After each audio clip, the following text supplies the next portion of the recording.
It's time to show them. Yeah.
Yeah.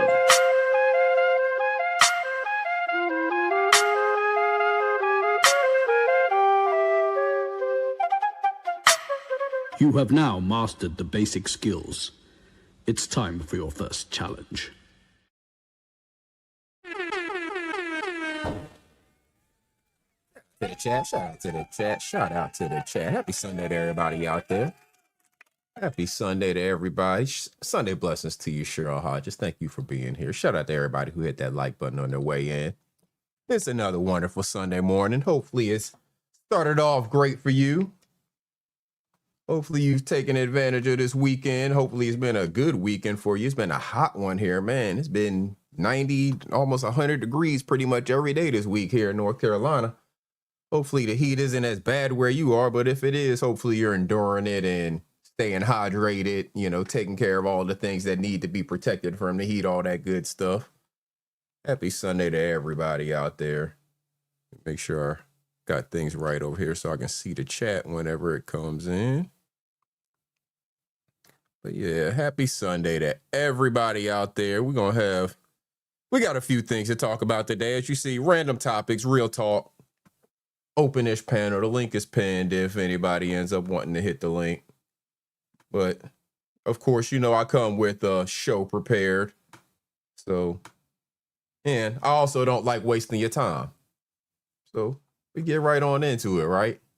As we always do, we get right on into it. And we start by celebrating.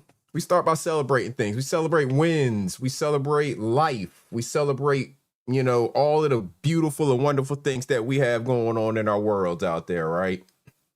And we got to start first with some kind of somber celebrations, some celebrations of life from some people who have passed on. You know, kind of somber, but we'll have some fun in the show. Trust me on this one. We will have some fun, but we still got to pay respects, show respects, somber celebration, you know, to the one and only Stacey King, man. Stacey King, I remember him. You know, I was a Bulls fan back during this time, during the MJ days. Stacey King played on 3 of those championship teams, and then he became a broadcaster for the Bulls. He passed away this past week at the age of 59. So rest in peace to Stacey King, former NBA player, former broadcaster for the Chicago Bulls. Rest in peace to the brother. And another one that just happened yesterday. I just got news of it yesterday. Man, rest in peace. Aldon Smith. He was only 36 years old, former 49er. Made some Pro Bowls, all pro teams. He had a little, you know, turn in his career, started getting into trouble with the law, stuff like that. But last I heard, he had kind of turned things around and was actually speaking to the youth about not kind of going down the same type of path that he went down. So rest in peace to the brother Aldon Smith, man. Condolences to both their families, Stacey King and Aldon Smith. Yeah, you know, like I said, we celebrate all things around here, and we definitely celebrate the lives of those who have gone on.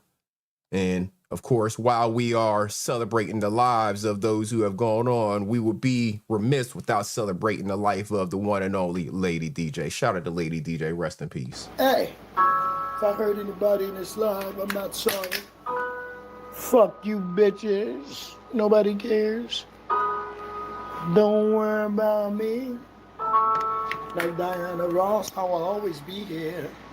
I like to talk my shit and move my lips. And let the beat sound right. Get up and shake my hips. One of the baddest bitches you can ever see on this motherfucking YouTube TV. Take it for what the fuck it is. All you niggas is grown, none of you supposed to be kids. So I'm gonna lay it on line one more time. Let you know you bitches ain't fine. Some of you bitches is ugly as hell, and you know the universe ain't lying. Look at Trina looking like Proud Puffy, all about all night. If anybody felt your face with the eye closed, it would be a disgrace. They would think you the dog in the house. Walking around, bitch, you ain't got no mouth.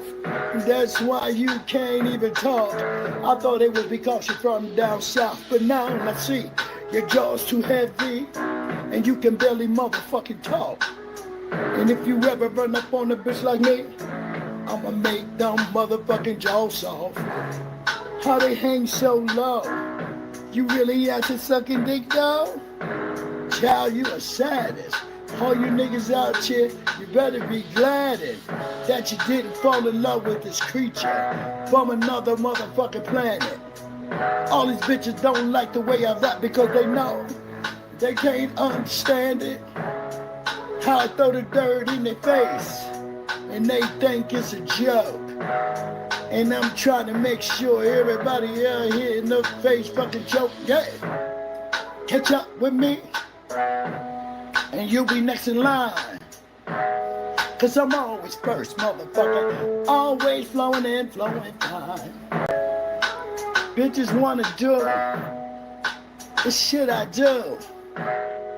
But these bitches is losing their mind. And they forgot and they confused. They don't even know what today is. Cause these bitches wanna play. And I'm out here on this YouTube shit, dropping content every day. While you sit back and watch, and I give you a verbal nod. I bet you one thing, you'll remember next time, bitch, and you will stop. Cause when it comes to me, I'ma stand on top. Everything I own, take accountability. You niggas out here talking all that shit, and really in true life, you look silly to me. Acting like you got an excuse for every motherfucking thing that you do. And we don't even know you, nigga, you's a clown. And nobody never had a clue.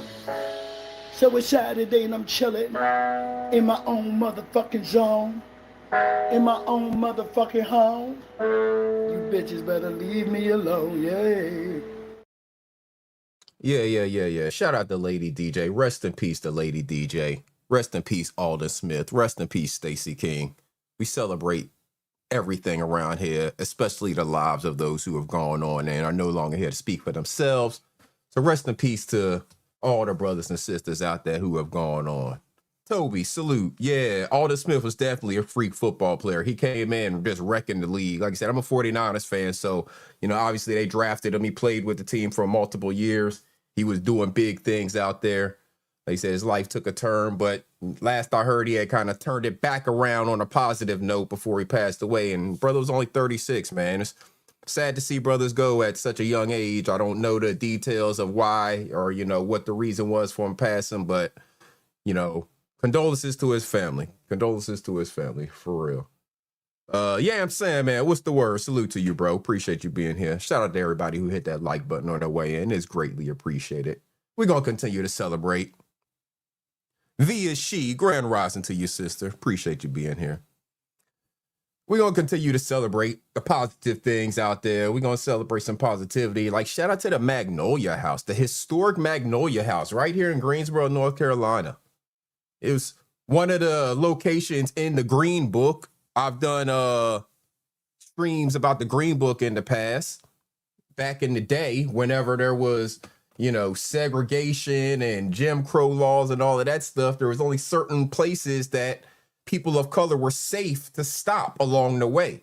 They couldn't stop at every hotel, every gas station, every diner. In the Green Book, it provided a list of places where people of color could stop, mainly in the South, but really all over America, that, they could get a night of rest without having to worry about, being lynched in the middle of the night, all types of stuff like that. And the historic Magnolia House right here in Greensboro, North Carolina, has been put on the National Historic Register. So it gets certain protections and benefits from that. So shout out to the Magnolia House. And if you're ever in Greensboro, definitely stop through and give them a visit. They have food that I think they're doing a Saturday thing now or something like that. So look it up. Historic Magnolia House right here in Greensboro, North Carolina. And shout out to them for being put on the historic registers and getting those protections that go along with it. Carlos Franklin, salute to you. Tesha Z's, blessings, blessings. Musso Bronze, what up? Salute to Jersey in the building. Continuing the celebration, celebrating. We looked at the playoffs. We'll talk about the NBA playoffs here in a minute, but shout out to the Carolina Hurricanes right now. They're still in the Stanley Cup NHL final playoffs. Game 6 tonight. Carolina leading the series 3-2 over Vegas. Game 6 tonight in Vegas. So we'll see what happens with that. The cup will be in the building just in case the Hurricanes win and get to raise that cup and skate around the rink as the champions of the Stanley Cup. But we'll see what happens. We will see what happens. And shout out to all them Knicks fans, man. They did it. They did it. The Timberlands dunked all over the cowboy boots with the Spurs on the back. They dunked all over them. They dunked all over. That's your hometown team, Cheryl Hodges. Shout out to you. Shout out to all them Knicks fans out there. I know a lot of them probably still sleep after celebrating all night. If they might still be awake from last night. They may not have been able to get to sleep yet. I know New York had to be crazy last night. The parade gonna be crazy. I'm not a Knicks fan. No, I'm not a Knicks fan, so I'm not jumping on a bandwagon or nothing like that. But I celebrate the wins over here. I'm a Warriors fan, but I celebrate wins. Shout out to the Knicks for winning. Shout out to the Knicks for winning that first championship in 53 years. That's longer than a lot of us who are listening have been alive. It's definitely longer than I've been alive. It's 6 years before I was born the last time the Knicks won a championship. Shout out to Jalen Brunson and them boys. Shout out to Jalen Brunson, Josh Hart, OG Anunoby. And I'm going to stop there. Because last week, I think it was last week, or it might have been the week before, I was giving some credit to Karl Anthony Towns, Cat, and yeah, I take all of that back. Throw him right back in the trash. Uncle L, salute. What up, OG?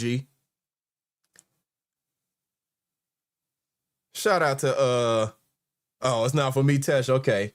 Yeah, I take all of that back.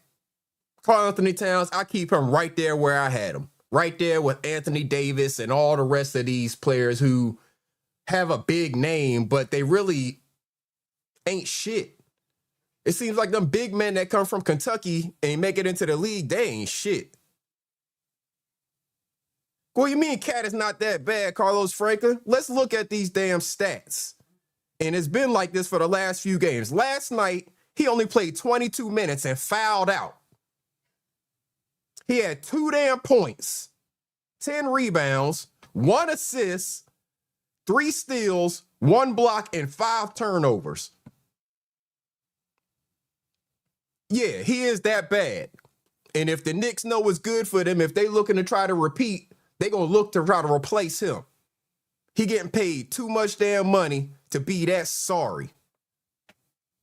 He right there in the same boat with Anthony Davis, man. I think both of them are trash-ass big men. Rachel Banks, grand rising to you, sister. I think they are some trash-ass big men whose names are bigger than their actual play on the court. They play so damn soft. Karl Anthony Towns outweighs Victor Wembanyama. He's only 4 inches shorter, but he outweighs him. Why in the hell ain't he taking him to the block, learning some post moves? He worried about shooting threes and stuff. 22 minutes and 6 fouls. Fouled out of the game. Wasn't even really available for his team. And that's the way it's been for the last few games with him. So I take back everything that I said about him. I was ready to give him credit. I was ready to take all of these negative feelings I have about his play away. But no. He keeps all of that. Shout out to everybody who hit that like button. He keeps all of that. Trash. But shout out to those Knicks fans, man. Shout out to them Knicks. They got that championship. They won the NBA final over the Spurs. Spurs didn't even win a game in their home building. Spurs didn't even win a game in their home building in the finals. I know they fans got to be mad about that. They paid to go to them home games and they was all L's.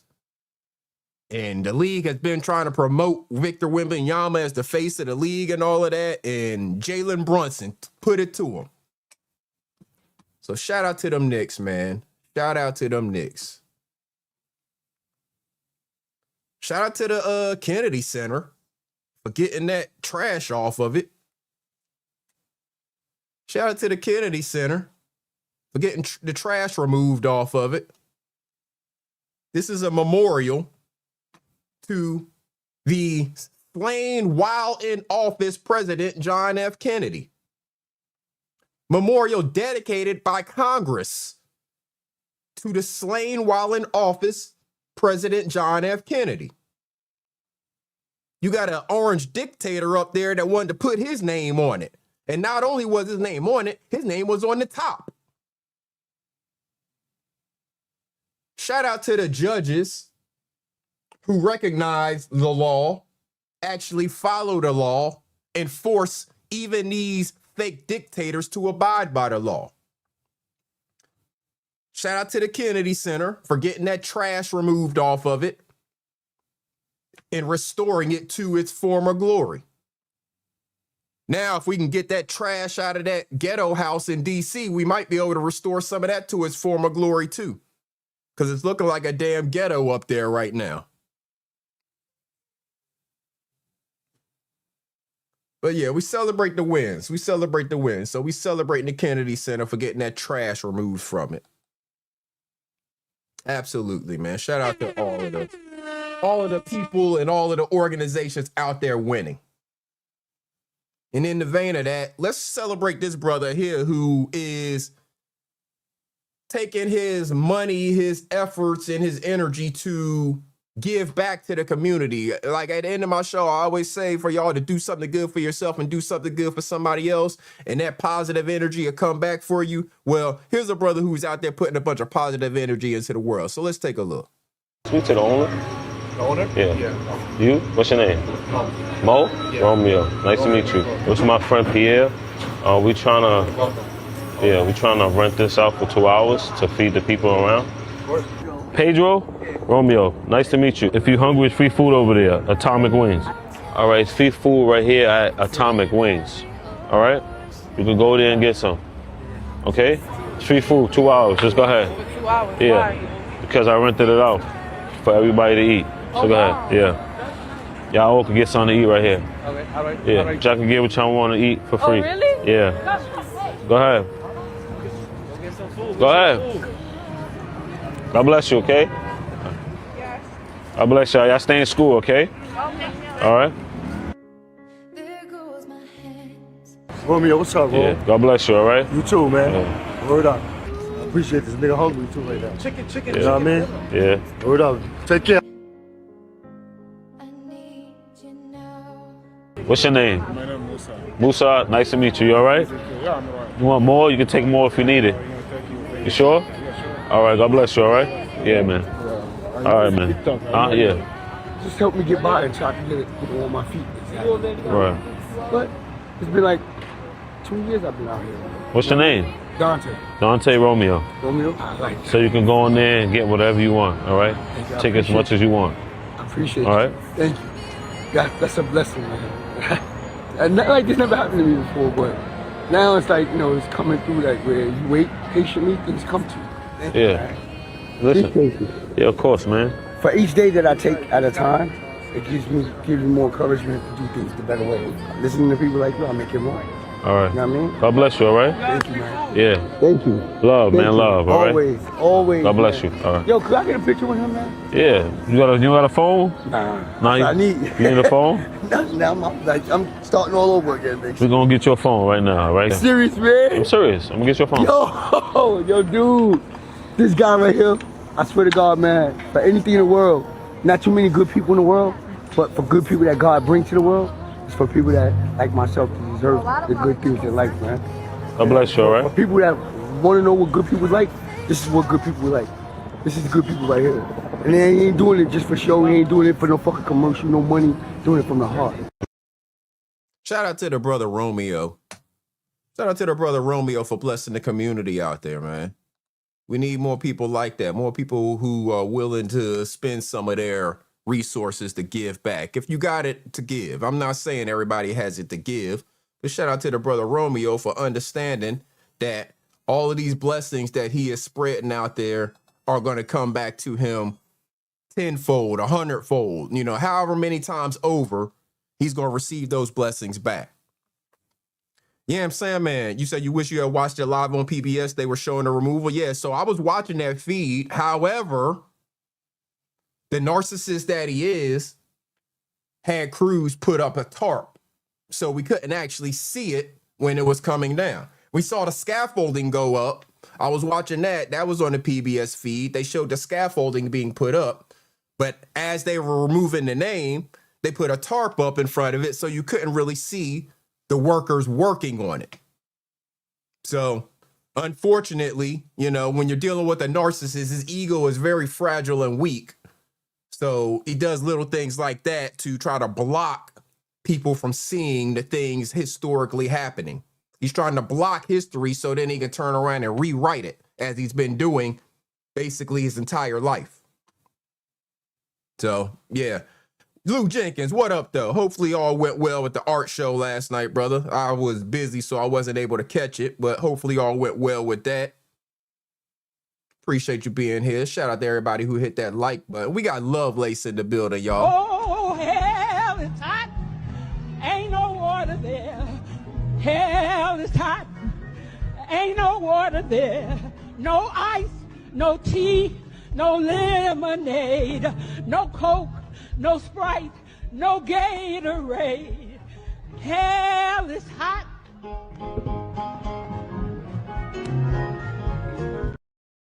Shout out to Lovelace in the building. Appreciate you being here, sister. Yeah, Tesha Z, is definitely blessings. The real joy is seeing people smile and enjoy. Absolutely. Absolutely. And again, that positive energy will come back to you. It will be given back to you in ways that you least expect it. But when you most need it, that energy will surround you, protect you, provide for you. So it's definitely joy in seeing that joy in people's faces when you have it able to bless somebody. I appreciate you for being a member for 17 months, Teshaziz. That's a blessing in itself. Tracepectives, yeah, we were definitely celebrating them Knicks earlier. Shout out to them Knicks. First championship in 53 years. But Tracepectives, I was saying that a couple weeks ago, I was giving credit to Karl Anthony Towns, about to change my mind on him. Nah, my mind stays the same. He's still just as trash as I thought he was. He had almost nothing to do with that damn win. 22 minutes, 6 fouls. Shout out to Jalen Brunson for being the leader of that team. Karl Anthony Towns, if the Knicks want to try to repeat as champions, they need to find a replacement for Karl Anthony Towns soft behind. Because he is not it. He is not it. Solstice, grand rising to you, sister. Grand rising to you. Appreciate you being here. Make sure I haven't missed anybody. Yeah, I think I'm good. Yeah.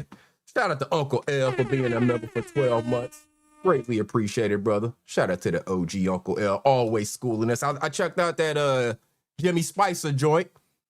It's like 14 minutes long. Back in the day, in the early days of hip hop, because that one is to that same, that one that you sent me is to that same beat as the Rapper's Delight joint, right? So all them hip hop songs back in the day was long, man. Yeah, that Jimmy Spicer thing is like 14 minutes and change long. But I had never heard of them prior to you mentioning them to me last week. So shout out to the OG for always educating us on some of the things that we don't know.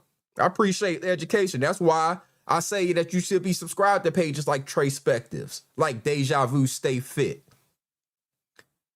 like Letitia's Third Eye POV, like Halima.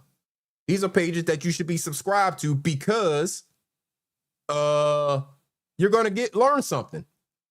They only really post things that is about educating you. So why run away from education? Yeah, he said Jimmy Spicer. I'd never heard of him. He passed away now. Rest in peace to the brother. But I never heard of him. But shout out to Uncle L, the OG, for bringing attention to the brother. Because, again, never heard of him before. Thought I had heard of, I don't think I've heard of all of the rappers from back in the day, obviously, but thought I had heard of the ones who had made it to any kind of level of fame. I guess his might have been a little bit lower level of fame, but he definitely was a contributor to the thing. Y'all say that Cat contributed? Man, I can't stall out Cat, man. I can't stall out Cat. Because, again, he plays too soft. He is too damn big to be playing that soft. He is 7 foot, damn near 250 pounds. And he plays like a soft-ass guard. So, no. If the Knicks want to repeat, they need to find a replacement for him. I know they might be in the Wemby lottery and all of that stuff. Not Wemby, but Giannis lottery. Karl Anthony Towns is not it. 22 minutes and 2 points and 6 fouls is not it. He wasn't available. Like I said, I put him and Anthony Davis in the same category. It must be something about going to Kentucky. Everybody thinks they're a guard. But Karl Anthony Towns plays as soft as can be. I don't get, no. Shout out to Jalen Brunson, OG, Josh Hart, Mike Brown, Rick Brunson, all of them. Cat, y'all could do without him. Find y'all another big man because there's no way y'all gonna repeat with him as y'all's big man on the roster. Just trash. Shout out to everybody who has their fathers in their lives, man. Shout out to understanding the importance of being a father in your child's life, especially when you might get sent away. You might not be able to be around them all the time. Shout out for understanding the importance. Dad on the phone. Come here.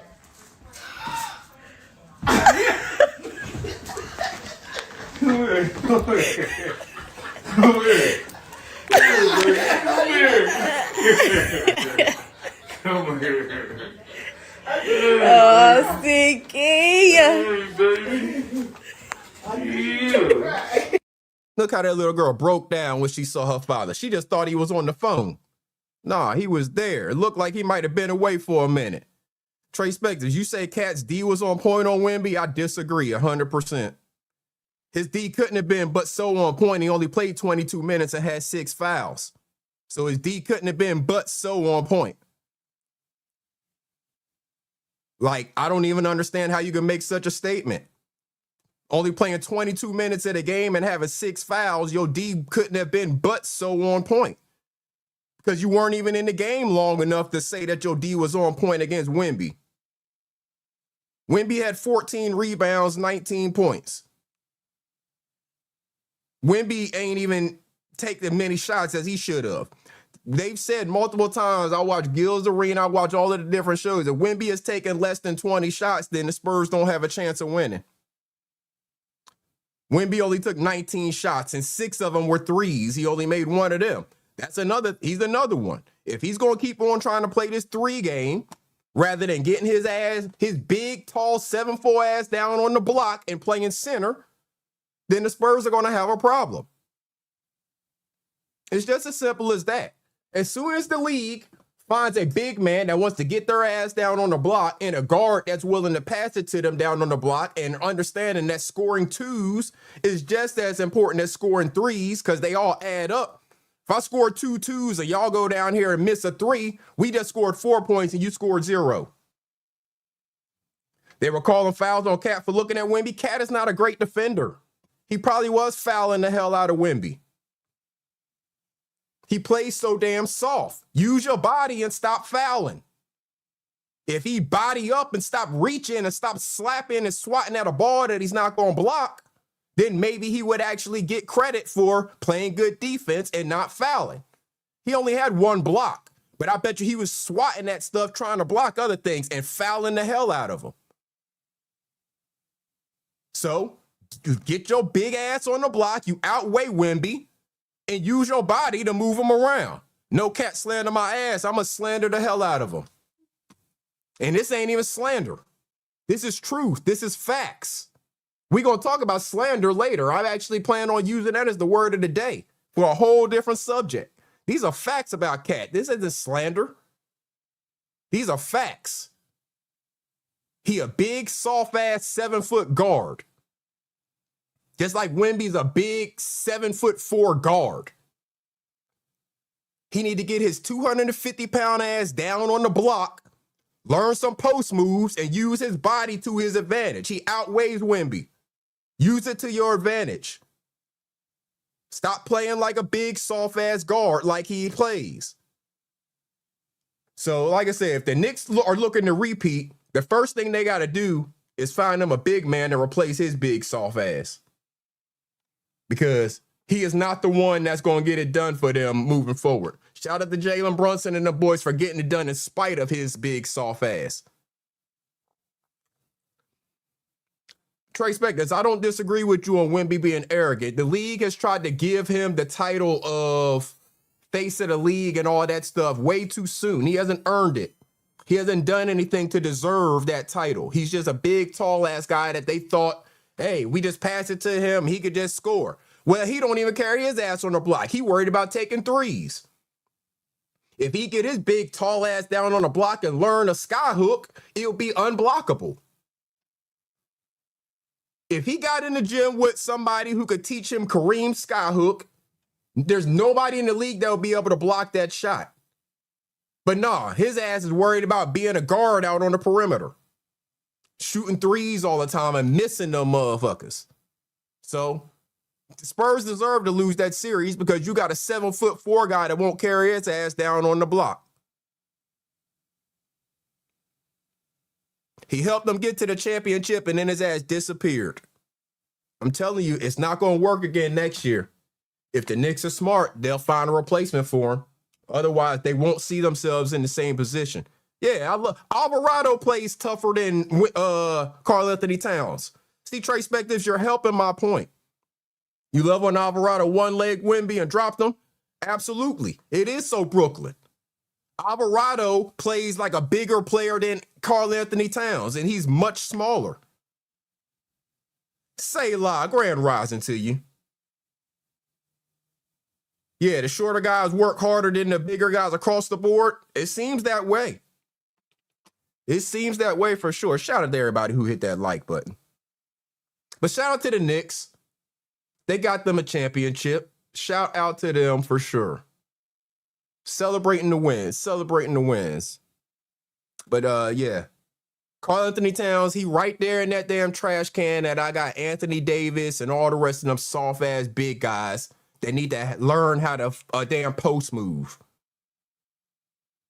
Manute Bol played more defense than Wemby. That's true, Uncle L. Wemby can just block shots because he's so tall. He barely has to jump to block the damn shot. But he ain't got no body to move nobody around or nothing. Karl Anthony Towns does. He just don't know how to use it because he's worried about trying to be a guard shooting threes on the perimeter. Shout out to the Knicks for having Jalen Brunson, Josh Hart, OG Anunoby, players like that who actually wanted to win. I understand, Trey Spectives. It's all love and respect with you. I understand you giving me the pushback as a Knicks fan. I understand it. But Cat is soft as hell.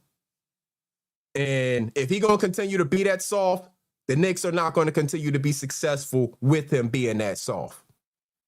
Learn some damn post moves. Get your big ass on the block. Be somebody that they can pass the ball to and learn a move. You don't need that many moves. Winning titles don't mean shit, Carlos Franklin. There's a whole bunch of players on the bench that won a title too. They didn't even get any playing time last night. You saying Cat and 81 titles? Guess who else won a title last night, Carlos Franklin? A motherfucker that I ain't never even heard of. What's his name? Mohamed Diawara. He won a title last night. He's a bench player for the Knicks. Guess who else won a damn title last night? Tyler Kolek, a guard. He didn't even get any damn playing time. Guess who else won a title last night? Pacome Daide. I don't even know how to say his damn name. Some forward for the Knicks who didn't even get any playing time last night. This guy got 1 minute. Ariel Porti.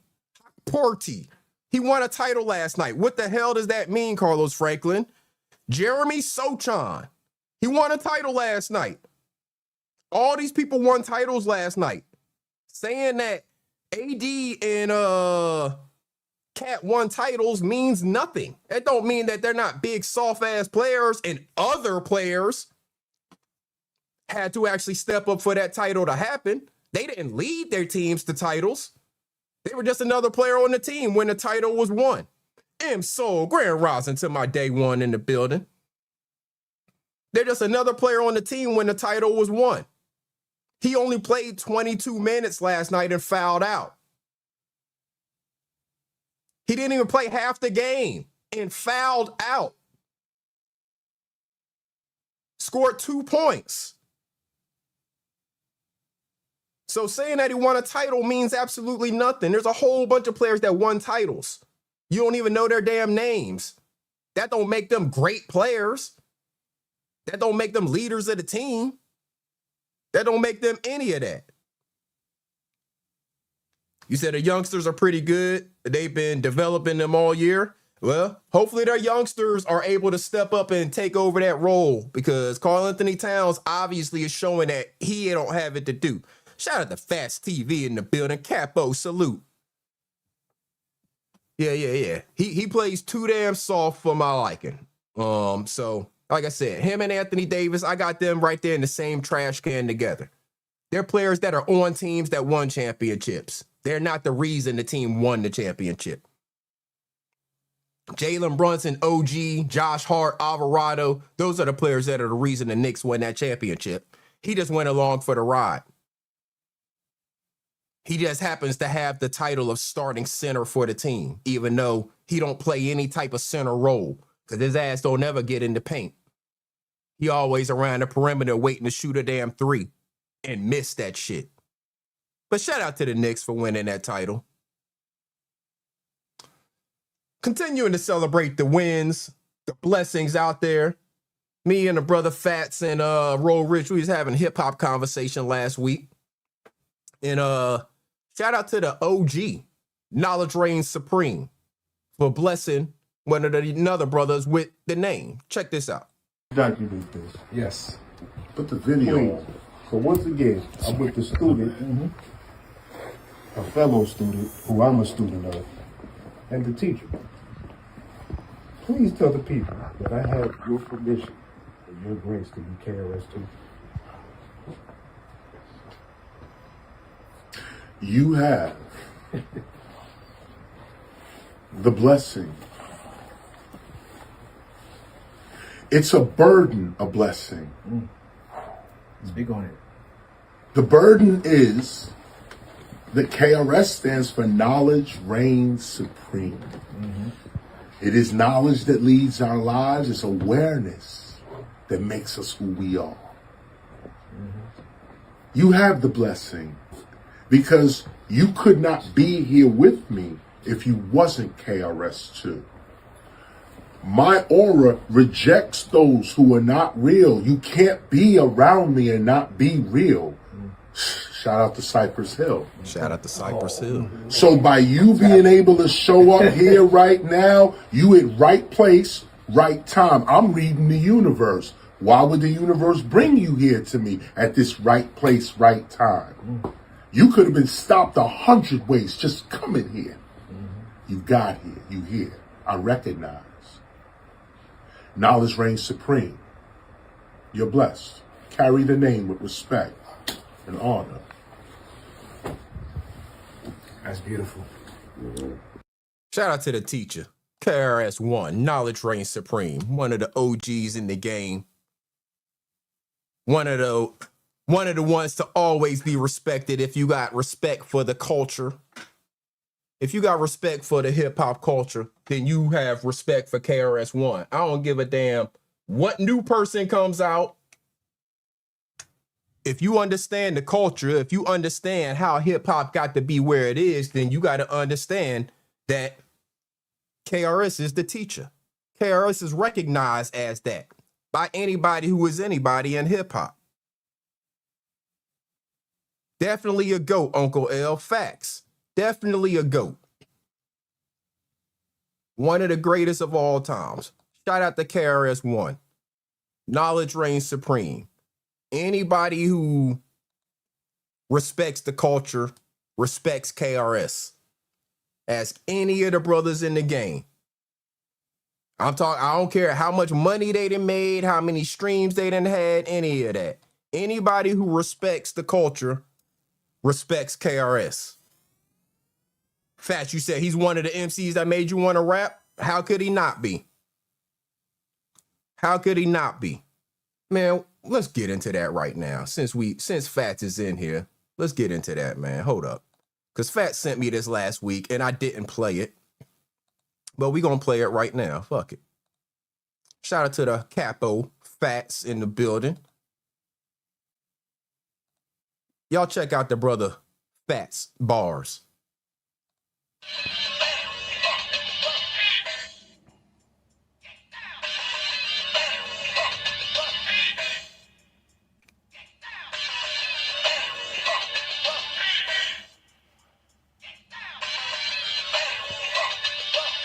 I play my enemies like a game of chess. Nope, that's a lie. Let's run and get your vest. Keep hope alive, for I rhyme you to death. I hope the late greats will be highly impressed.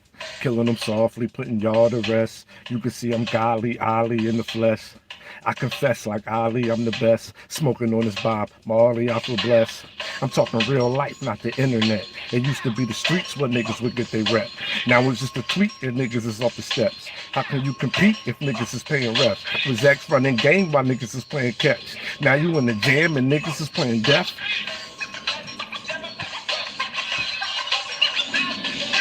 I'ma keep the funky fucking record deal, make a bunch of money off my pen and creative skill. How you gonna tell me what is hot when I'm in the field? Now you got these young niggas rapping and you call it drill. All I hear is fucking kill. Niggas better up the still, and it ain't sell the shit no more. It's take the pill. Niggas need to fucking chill. Yeah, I mean that literally. Instead of making money, niggas rather make an enemy. Drinking on that haterade, nigga get some Hennessy. All I do is tell the truth, nigga. Ain't no hating me. All I do is real shit, nigga. Ain't no faking me. Y'all niggas be half baked, nigga. Out the bakery. Dudes used to get their work from me like the agency. Even when I slid there, never was no snake in me. Nigga, I'm an alpha, wanna bet like A to Z. Better call Jelly if you think about saving me.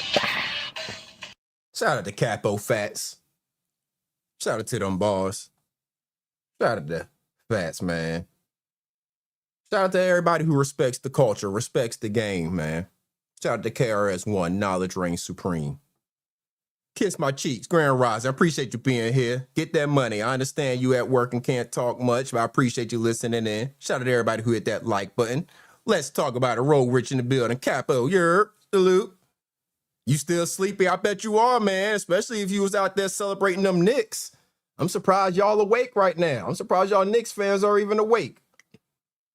Real talk. So, shout out to them Knicks, man. Trey Speck, you said that I see the versus battle with KRS-One and Big Daddy Kane during the shutdown. Yeah, it's definitely fire. Because those are two of the OGs, two of the GOATs, two of the people who made hip-hop culture able to still be alive today.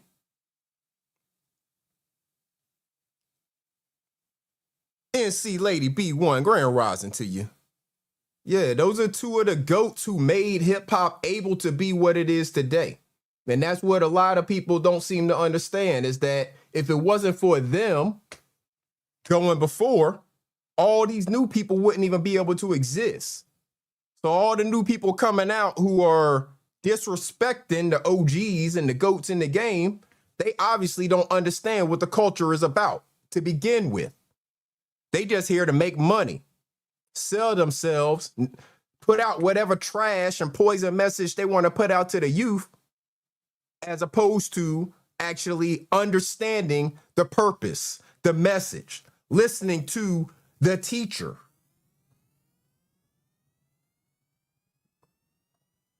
They don't understand what the teacher is saying when the teacher says things like, all of the different things that he says that's talking about not using your voice, your microphone, your pen to destroy your community.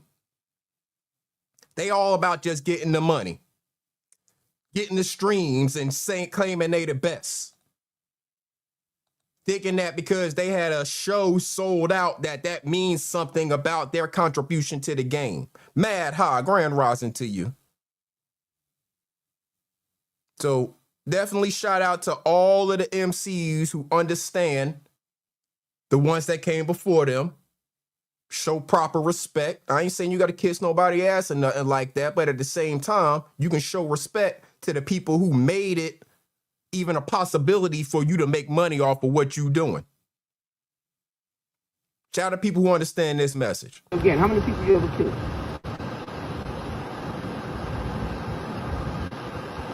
That silence speaks volumes, bro. I know that.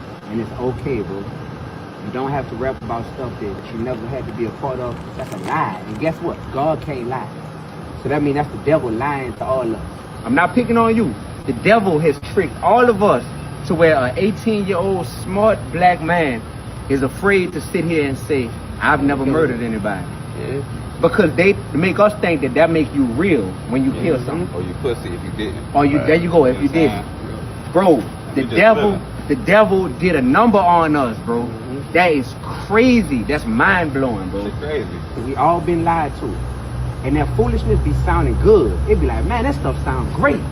But then when we actually unwrap it and listen to it, man, that's poison. But imagine poison tasting delicious. You heard me? What I got? Let me see. Yeah, no. Imagine this. What if I told you, eat this right now? Eat this key. You heard me?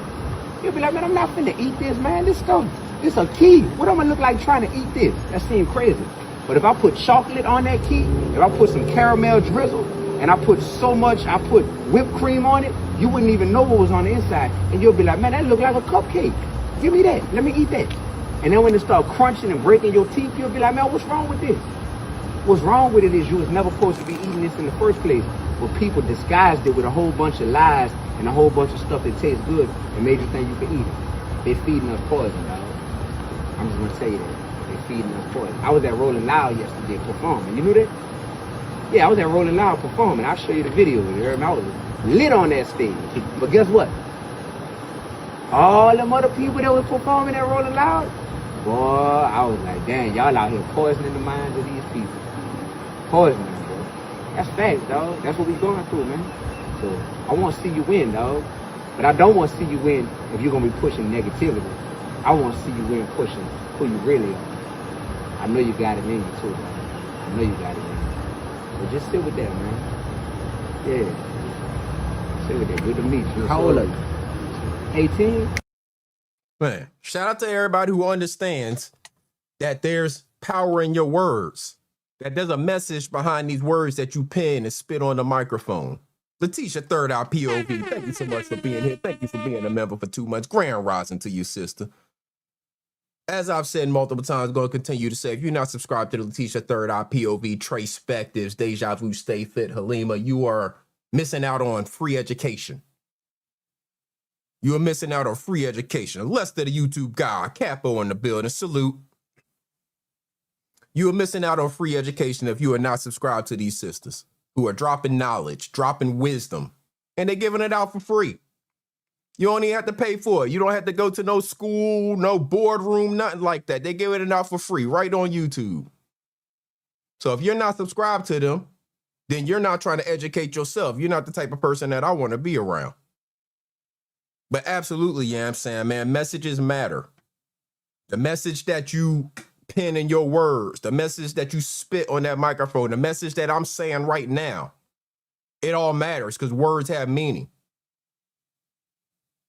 You could be promoting the negativity, the killing, the hood culture and lifestyle, making people think that's something to chase and go after. You don't have to do anything to have the hood culture and lifestyle, but be broke. Be broke and live in the hood. Boom, you live in hood culture and lifestyle. Mika, grand rising to you, sister. But to want more than that and not sell your soul in the process requires something. Requires you actually stepping out and doing something. Dead Black, salute to you. Yes, Tracepectives, words have tremendous power. So what is it that you're promoting? Whether it's just speaking on the microphone like on YouTube, whether it's you're an MC and you pen in the words, if you're a poet, whatever it is, what is it that you're speaking? What is it that you're promoting? Are you promoting a negative culture? People chasing the hood life and the guns and the bitches and the drugs and all of that? Or are you promoting people actually building themselves up like this brother here? Seeing team takeovers at Hyde Park and I'm not seeing anybody with a hard hat on. Why am I seeing more ski masks than I'm seeing hard hats? That's a problem for me. My first electrician job was a $2.5 million solar job. I worked on the Obama Library for 1.5 years at 19 years old. Nice. I got into my electrician apprenticeship, the IBW Local 134 at 19 years old. I beat 2,300 people to get in and they only took 60 spots. Why am I going on job sites where everybody is making $150,000 a year and not seeing nobody that looks like me? But I go to Walmart, I go to Amazon, I go to Target, and I see everybody that look like me. That's right. That's a problem, y'all. That you need to be exposed. Your level of exposure will always determine your level of success. That's right. You can't be able to feed your passion. You can't be able to feed your purpose. And you're not feeding yourself. You can't even feed yourself. How that work? I might know a drug dealer that's smarter than me. But it just wasn't shepherded the right way. Again, like I said earlier, there is no difference between you and me. It's just what you're exposed to. It took me, a 16-year-old kid, to say, hey, we need this program. We need this program. We need that program. I got nominated to the Illinois State Board of Education at 17 years old as a student advisor because I was the only one to be able to say, hey, we need this, that, and the third. I just created my first guide on how to become an electrician without college and without debt. My first month of me having that guide, I got ordered over 40 people, 40 young people. But the media is going to pay 18 to 25-year-olds is only doing these takeovers. Right. Is only killing each other. Is only robbing each other. Is only stealing cars. Right. What about the 40 people that just bought this book? Come. What about the hundreds of people trying to change their lives every day? The same man that could put on that ski mask and go rob somebody is that same man who could wake up at 4:30 in the morning to go to work and go feed himself and feed his family. That same young man who's in jail right now, who's looking at life in prison, is that same young man who could be looking at a 40-year career with 3 pensions, making over $150,000 a year. Young man, you could be an astronaut. Young man, you could be a lawyer. Young man, you could be an electrician. I need you to take that ski mask off. I need you to put that hard hat on. I need you to put that safety glasses on. I need you to put that vest on. I need you to go pick up that hammer. And I need you to go be an electrician, to go be great. I need you to go be undeniable, man. But that goes to show that not everybody is going to understand your vision. But if God is telling you to do it, it's got to be beyond other people's understanding. You just got to walk by faith and not by sight. Who are you listening to? Who are you being influenced by? What is it that they learn? Who are they being influenced by? Who are they listening to?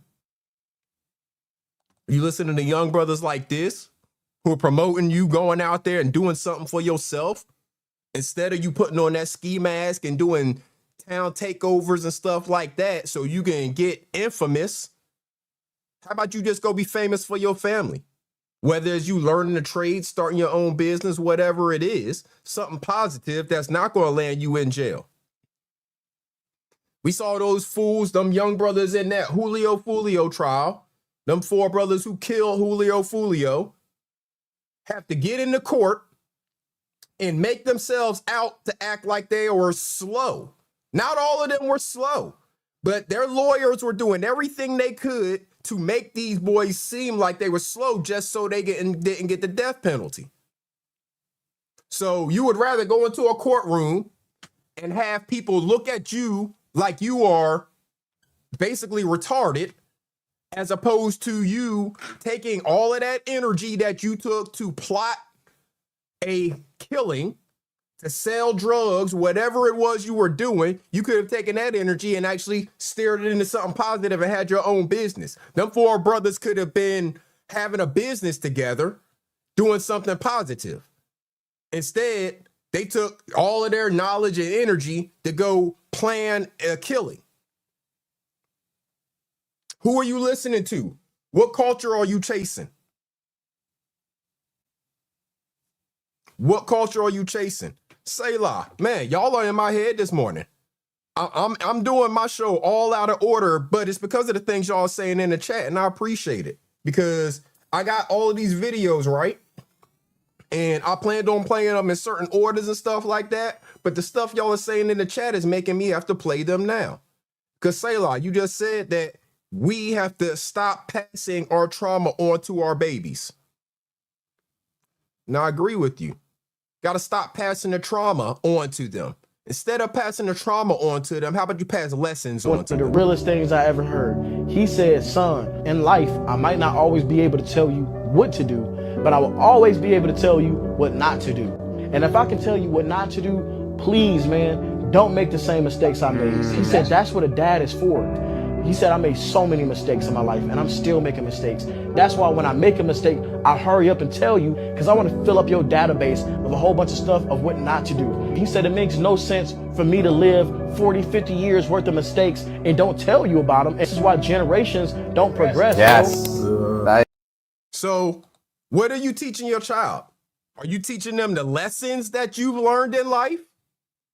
Are you passing on trauma to them because you maybe experienced trauma? So now that seems to be the only thing you know. Instead of you understanding that, yeah, you experienced that trauma and maybe you need to break that cycle and pass on something more positive to your child, you're just going to pass the trauma on to them as well. Why would you do that? Why would that be the way that you decide to go and pass that trauma on to your child as opposed to passing on what you learned from the trauma that you experienced? Jamie Jules, grand rising to you, sister. Driving and listening, be safe out there on them roads. What is it that you're passing on to your child? Are you passing on the trauma or are you passing on the lessons?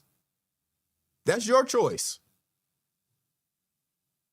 It's your choice to either continue passing on the trauma so your child can experience the exact same things you experienced, even though you already experienced them, should have learned a lesson and been able to stop your child from having to go through that same thing.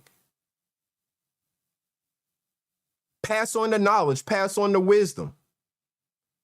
Understand that your kids are going through things just like you may have been going through things. Shout out to Trent Shelton. You good? You know I'm proud of you, right? It's okay.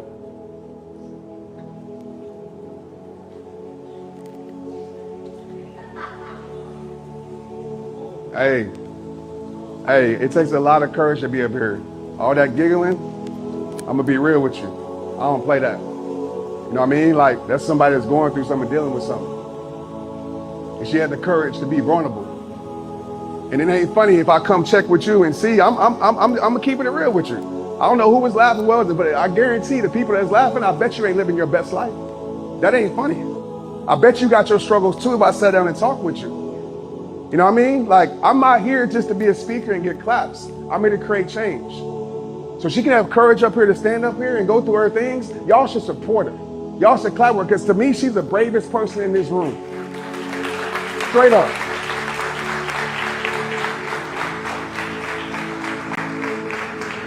I got you. All right. I love y'all, man. I do. I promise you, I love each and every one of y'all. But it's something I don't play with, because I've lost too many people to depression, man. You know what I mean? I really lost people in real life.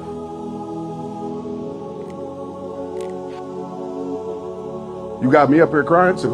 We just up here crying together. Let them judge us, right? We gonna give them something great to judge. Yeah, shout out to Trent Shelton for understanding that people are going through things, including kids. Mental health is real out there, y'all. People are dealing with stuff. We don't take one day or 1 month to celebrate or to recognize where people need mental health. Ears in the building, salute to you, bro. We don't take just one day or 1 month to recognize that. Mental health is an everyday struggle and an everyday thing that people have to work on. If you are dealing with mental health struggles, make sure you call that Suicide Prevention Lifeline. It's available for you. Instead of you hurting yourself or someone else, how about you just get help to change the cycle, the thoughts, the feelings, the emotions that you're going through? It's out there. It's available. You just got to be willing to take that step and go out there and seek it. I don't know how you say your name. Upstate Nate. I don't know exactly what you mean by that. You talking about the Knicks? What are you talking about? Or is that a term in reference to YNs? I don't know exactly what you're referencing in that, but salute to you being here. Shout out to everybody who hit the link or hit the like button. It is greatly appreciated. But we point out and celebrate people who are doing things to take care of their mental health every day. Because there's not one specific month, one specific day that you should just focus on your mental health. Just like Happy Mother's Day to all the nurturers out there. Happy Father's Day to all the providers out there. It don't have to be a specific Sunday in May or June to say that you're a mother, that you're a father. Let's celebrate you. Okay, you talking about the kids with pistols robbing people in their city. Okay, I understand. Yeah, I agree. I think everyone in general is definitely sick of that.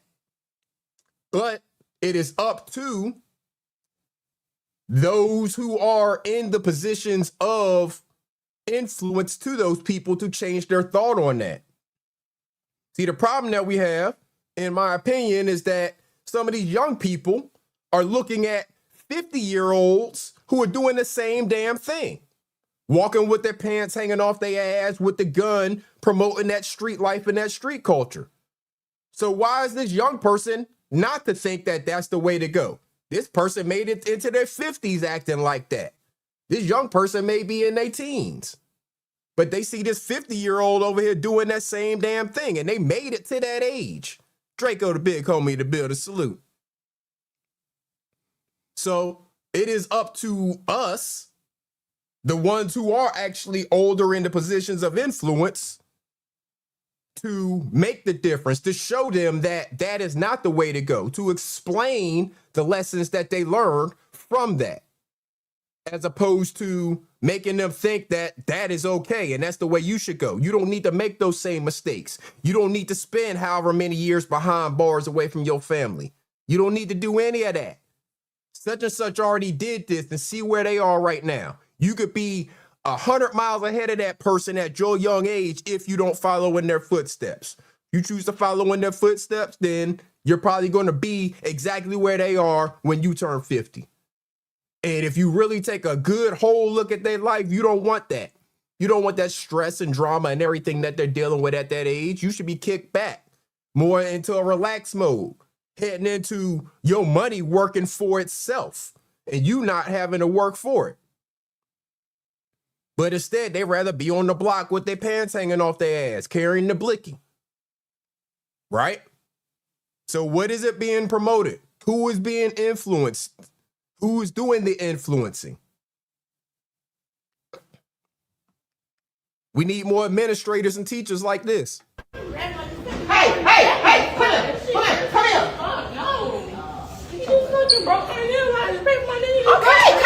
come here, because we can't go throughout the day like this. Come on now. Stay right here and get yourself together. This is what we be talking about. We need to know how he grabbed you first, but I didn't tell you.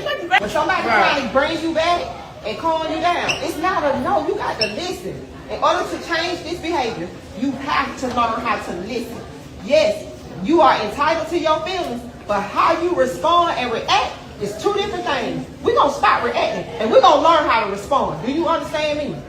Oh, yeah, bro, we're going to stand right here till you figure it out. Oh, we won't. This will not disturb our whole day, friend. It's not going to happen. I'm not going to let it. Your nail fix. Is they going to fix your attitude? Red now. I want to fix it. Red now. Fix it. Smile. Because I just solved the problem, so you shouldn't have a problem. Hello? Y'all be letting moments take over your whole day. No, it's a moment. Have your moment. But we ain't gonna give it your whole day. Cause if you go in your classroom like this, it's gonna be a snowball effect. You're gonna be mad, somebody gonna say something or do something. The teacher might say something you might not like, and then because you already got an attitude, it's gonna disrupt your entire day. I declare greatness over you today. I declare peace over you today. I declare happiness over you today. So that you can go forth and get everything that you need on this day.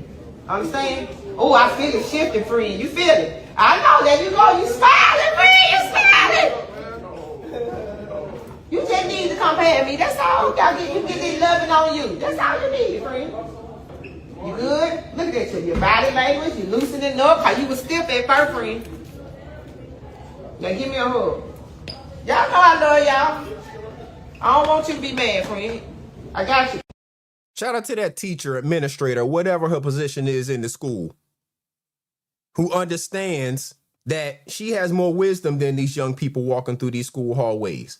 And sometimes you got to pull one over and get them in line. You got to school them. She gave that young lady wisdom. You're not going to let this one moment mess up your entire day. You're not going to let one moment control your actions and your responses about everything for the rest of the entire day. Speaking energy into it. Yeah, Trace Bective. She spoke energy into that young lady's life. Spoke positivity into that young lady's life. Shout out to Steady Grinding. Appreciate you on that $4.99 super chat, brother. Always a great supporter of the show, and you're greatly appreciated. She spoke energy into that young lady's life. Positivity into that young lady's life.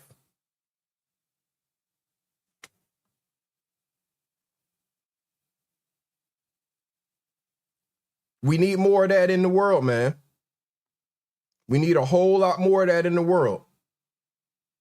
Because you can speak positivity into your child's life, or you can speak a whole bunch of negativity into your child's life. It's up to you and the children that you have influence over. It's totally up to you what you decide to speak into their lives. But we definitely need more teachers, administrators, and just overall influencers in the world who are going to speak that positivity into the life of that child and let her know, no, you are not going to let this one moment mess up your entire day.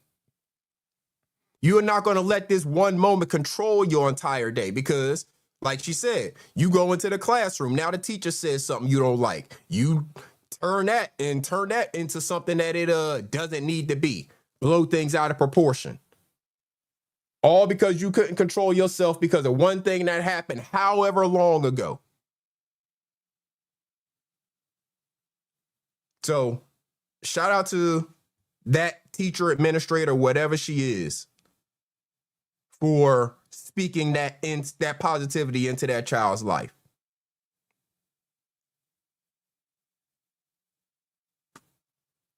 Yeah, shout out to that. Yeah, Tracepectives, that is a broad statement. That's why I'm not going to respond to it, because I need whoever that person is to be a whole lot more specific with what they're saying. Because as y'all know, I don't accept these broad statements of black mothers this or black women that. No, because that's not every black woman. That black woman we just saw in that video is probably a mother and all of these other things. How does she qualify in that broad statement that was made? You got to be very specific with your statements, because when you make blanket statements like that, it just shows ignorance in you. Katana, grand rising to you, sister. Words have meaning. And when you make broad statements about black mothers in general, black women in general, that's ignorance. It ain't most of them. Again, you're making a broad statement. You don't know most black women and most black mothers, so how could you make such a statement? You have not done research on all of the black women and all of the black mothers to say that most black women this or most black mothers that. You see how ignorant that statement is when you say it? Keep thinking about the statement. Keep reframing the statement. I'm not taking shots at you, but keep reframing your statement. Thinking about it before you speak it. Because you're speaking bullshit out into the ether, saying that most black women this, most black mothers that, when you have not had contact with even a fraction of the black women or black mothers in this world. So you can't make a statement on any of that. You can't make those types of statements and just get away with it. That's a bullshit statement. That's another one of those statements that's misleading the youth to believe that all black women are this or all black mothers are that. You're contributing to the negativity of society, speaking negativity into society. How about you focus on the positive ones? How about you get help for the ones who actually are in that position that you have had contact with, as opposed to putting that statement on all of them?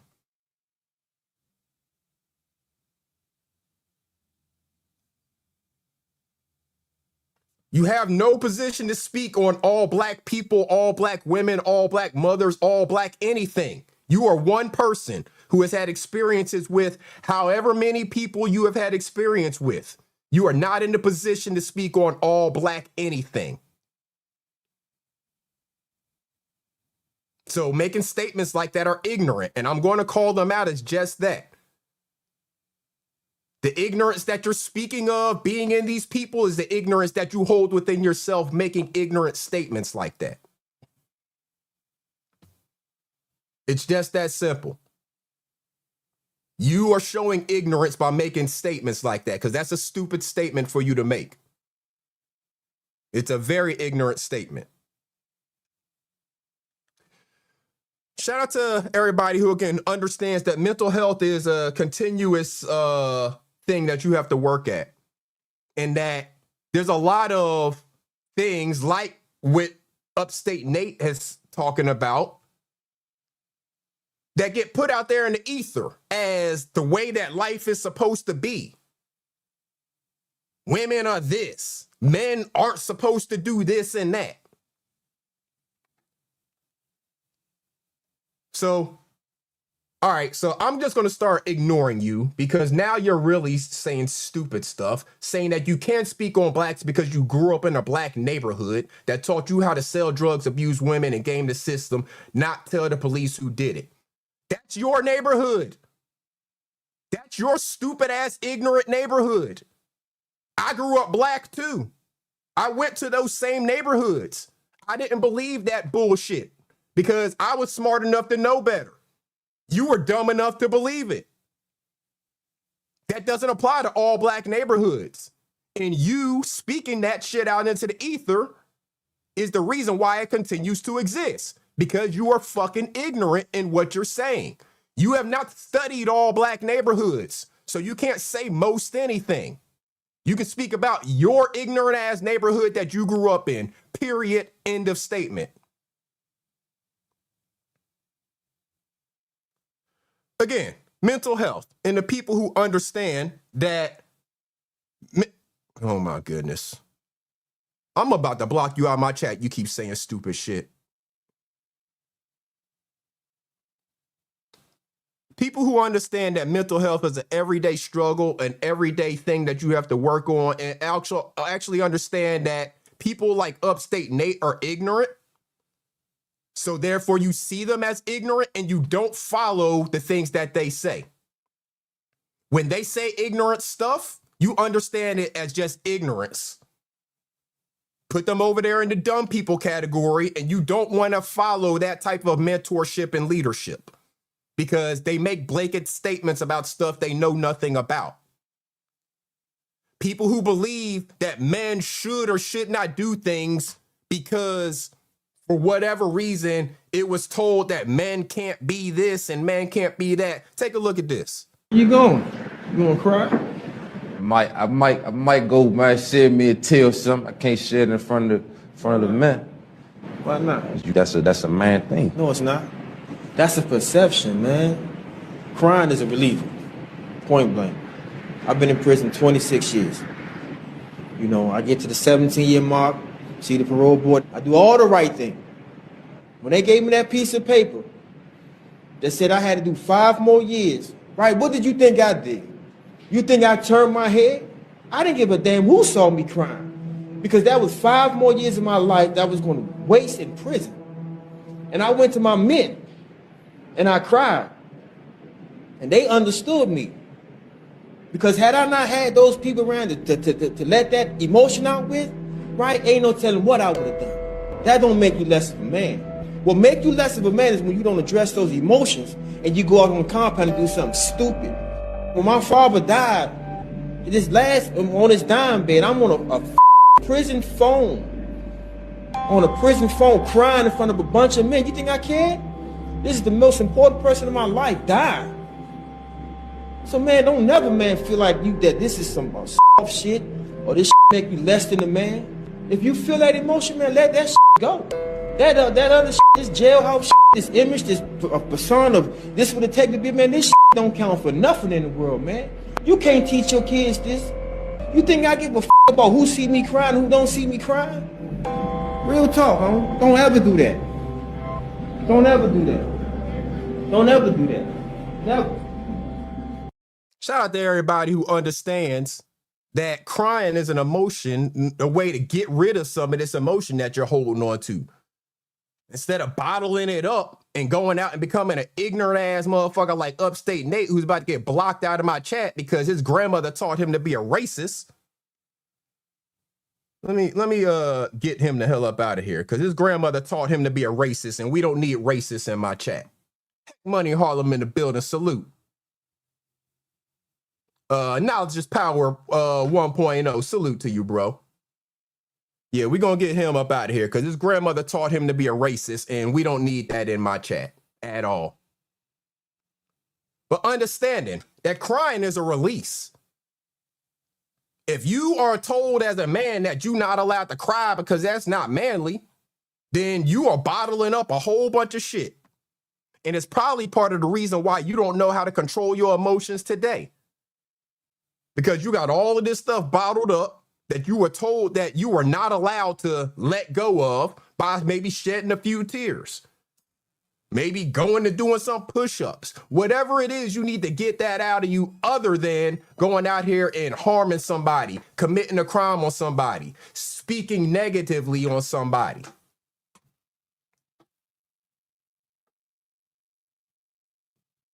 You know what I'm saying? I don't even know what comment you referencing, Lou Jenkins, but yeah, we gonna get the racists up out of here. Anybody who is going to sit here and admit that their grandmother taught them how to be a racist, yeah, I don't need them in my chat making a bunch of comments. They can go to hell on somewhere else with that. Your grandmother taught you how to be a racist. Good for you. Now you're living your life as a racist, hating your own self. Self-hate. That's what you have. Shout out to everybody who understands mental health is important. That if you were taught to be a racist, that you have some mental health issues that you may need to address. that if you're a man and you're told that you're not allowed to shed a tear because it's not manly, that you probably got some stuff built up in you that's causing negativity on your mental health. And shout out to the sisters that understand that men also deal with mental health. Not that complicated. Yeah. To be honest, that's what women don't get. You got to make sure your man is good internally because the world beat them up every day.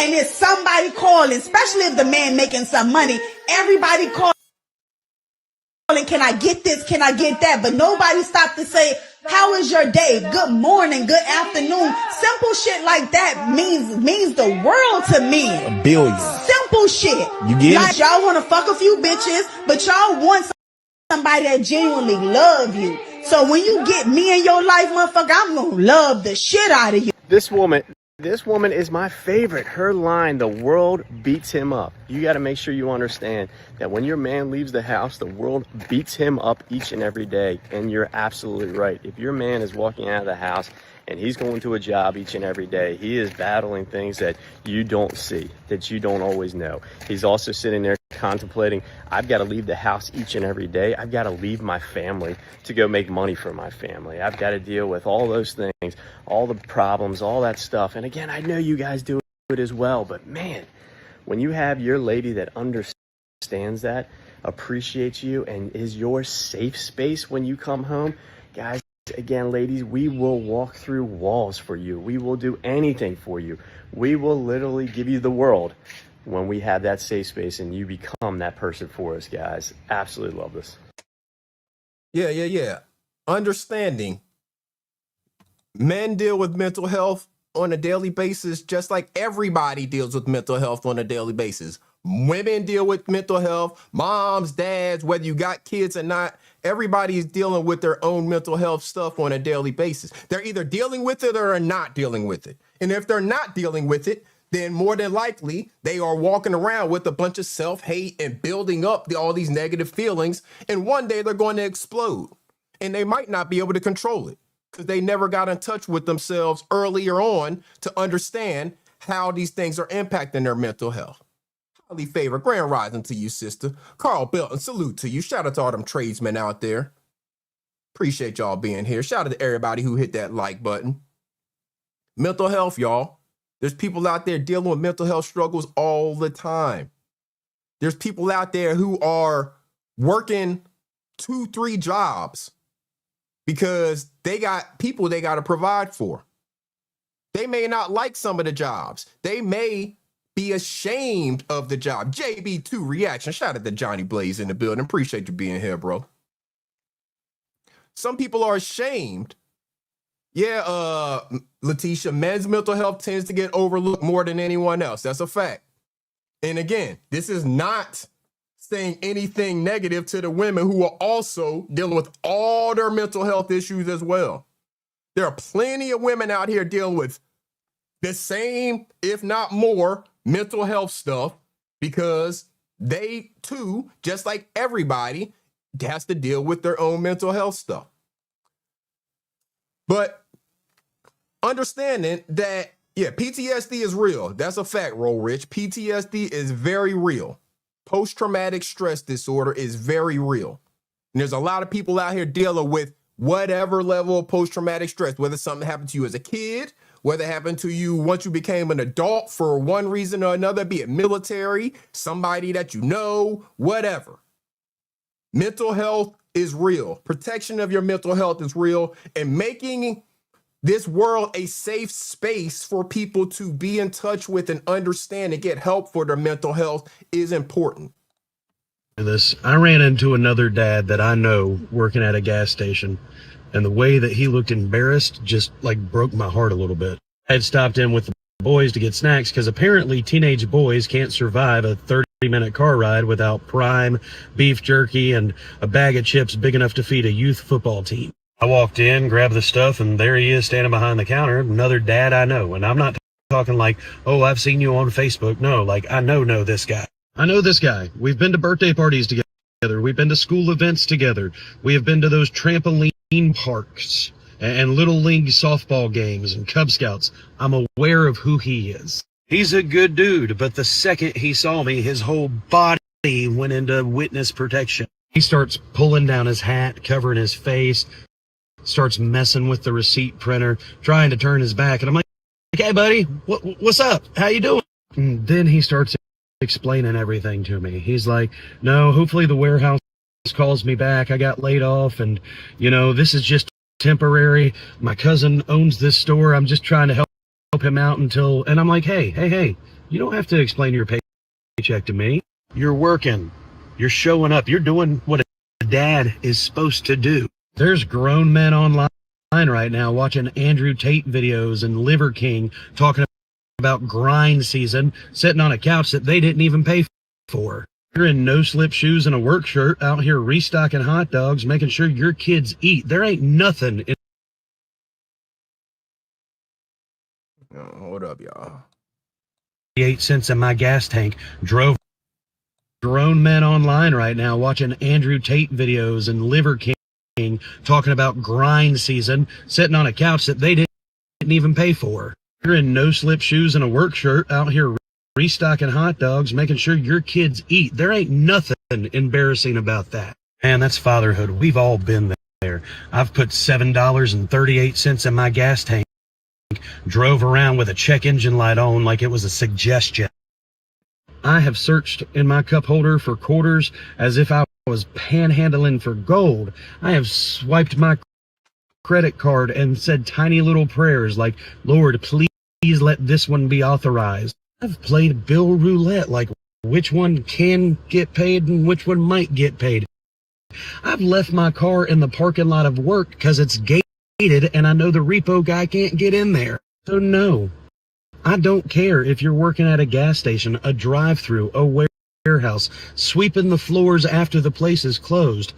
That don't matter to me. If you are clocking in and doing what you got to do for your family, you hold your head up, because that's something to be proud of. Because a real man is not defined by whatever logo is on his work shirt. He's defined by who he refuses to quit on. And if your kids are fed and taken care of because you swallowed your pride, dude, that is not failure. That is dad stuff. Any parent that's willing to clock in and provide and do what they have to do, man, that deserves respect. Now, if you could just put the primes, beef jerky, and Mountain Dew in a bag so I can get back to doing what I needed to do, that'd be great.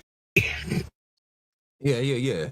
Shout out to everybody out there who is doing the things necessary to provide for their family, no matter what it is. People got real life issues out here, and they shouldn't be made to feel ashamed because they're dealing with issues. Most all of us have been in that position where you were trying to figure out how you going to make the ends meet this month. How you going to get all of the bills paid to keep the lights on, the water running, you know, food in the fridge, all of those things. No matter what your situation is, most all of us have dealt with that at some point in time in life. And if somebody ends up in a cycle where they have to maybe be dealing with that again because something happened, maybe the job that they were working at got shut down, went out of business, who knows? They thought they were going to be there till they retired, and they showed up one day and all of the damn doors were chained up and they weren't letting anybody in, and the paychecks didn't show up that week. So they had to go out and find a way to get that money, and they didn't turn to selling drugs or doing some kind of crime to get it. They actually went and found themselves a damn job to make the ends meet. Shout out to everybody who goes through things but gets through it, and we got to stop making people feel ashamed of whatever it is that they're doing if they're doing something legal to make their ends meet. Let's talk about it. He said, I got two of my friends that couldn't finish the game of life. Sleep in peace to all the men that life got the best of. Absolutely, man. And we got to have less of that happening by making this place that we are in a safe space for all people, men and women, to be able to express what it is in a positive and healthy way so they can get past whatever it is they're going through. And again, this is not just men. This applies to women too. There's plenty of women out there dealing with all types of stuff on a daily basis that is very stressful on their mental. Check this lady out. Mom, why are you drinking? Because I fucking have 4 of you motherfuckers. And every time I alleviate a problem with one of you, then the other one got a goddamn problem. When I handle that goddamn problem, I think I can fucking relax. And then the other one got a problem. Like, I'm just gonna fucking accept the fact that I got too many goddamn children. There is never a time when I can say, woo, Calgon, take me away, I can goddamn rest. Because goddamn, the phone rings and it's some other bullshit on a different day. I guess I have to accept my fate. And my fate is when you have 3, 4, 5, 6 children, you can't never turn your phone off because somebody's gonna always have a goddamn problem. Alleviate one problem, eliminate one problem. Oh shit, there's a phone call. Mom, why this? Mom, why this? Mom, why that? Is there ever a time when all of you are in sync where you motherfuckers are all like problem free? Ever? I ain't never had a problem free month with you 4-ass motherfuckers. And that's why I'm goddamn drinking. I got 4 of you motherfuckers.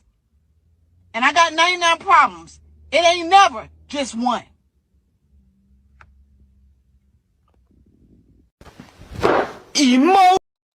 Shout out to all of the women who are dealing with all them 99 problems.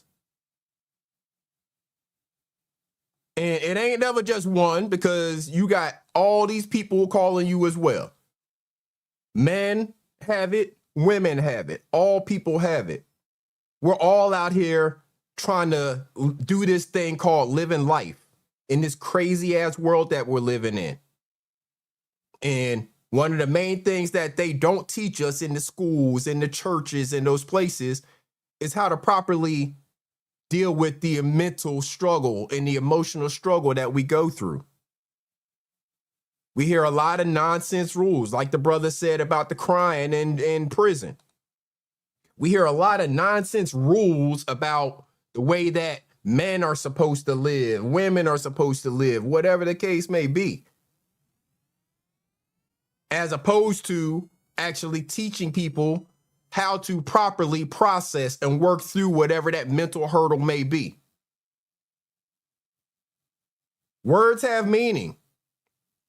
Words could be a reason or a cause for some of the mental struggles that people are dealing with.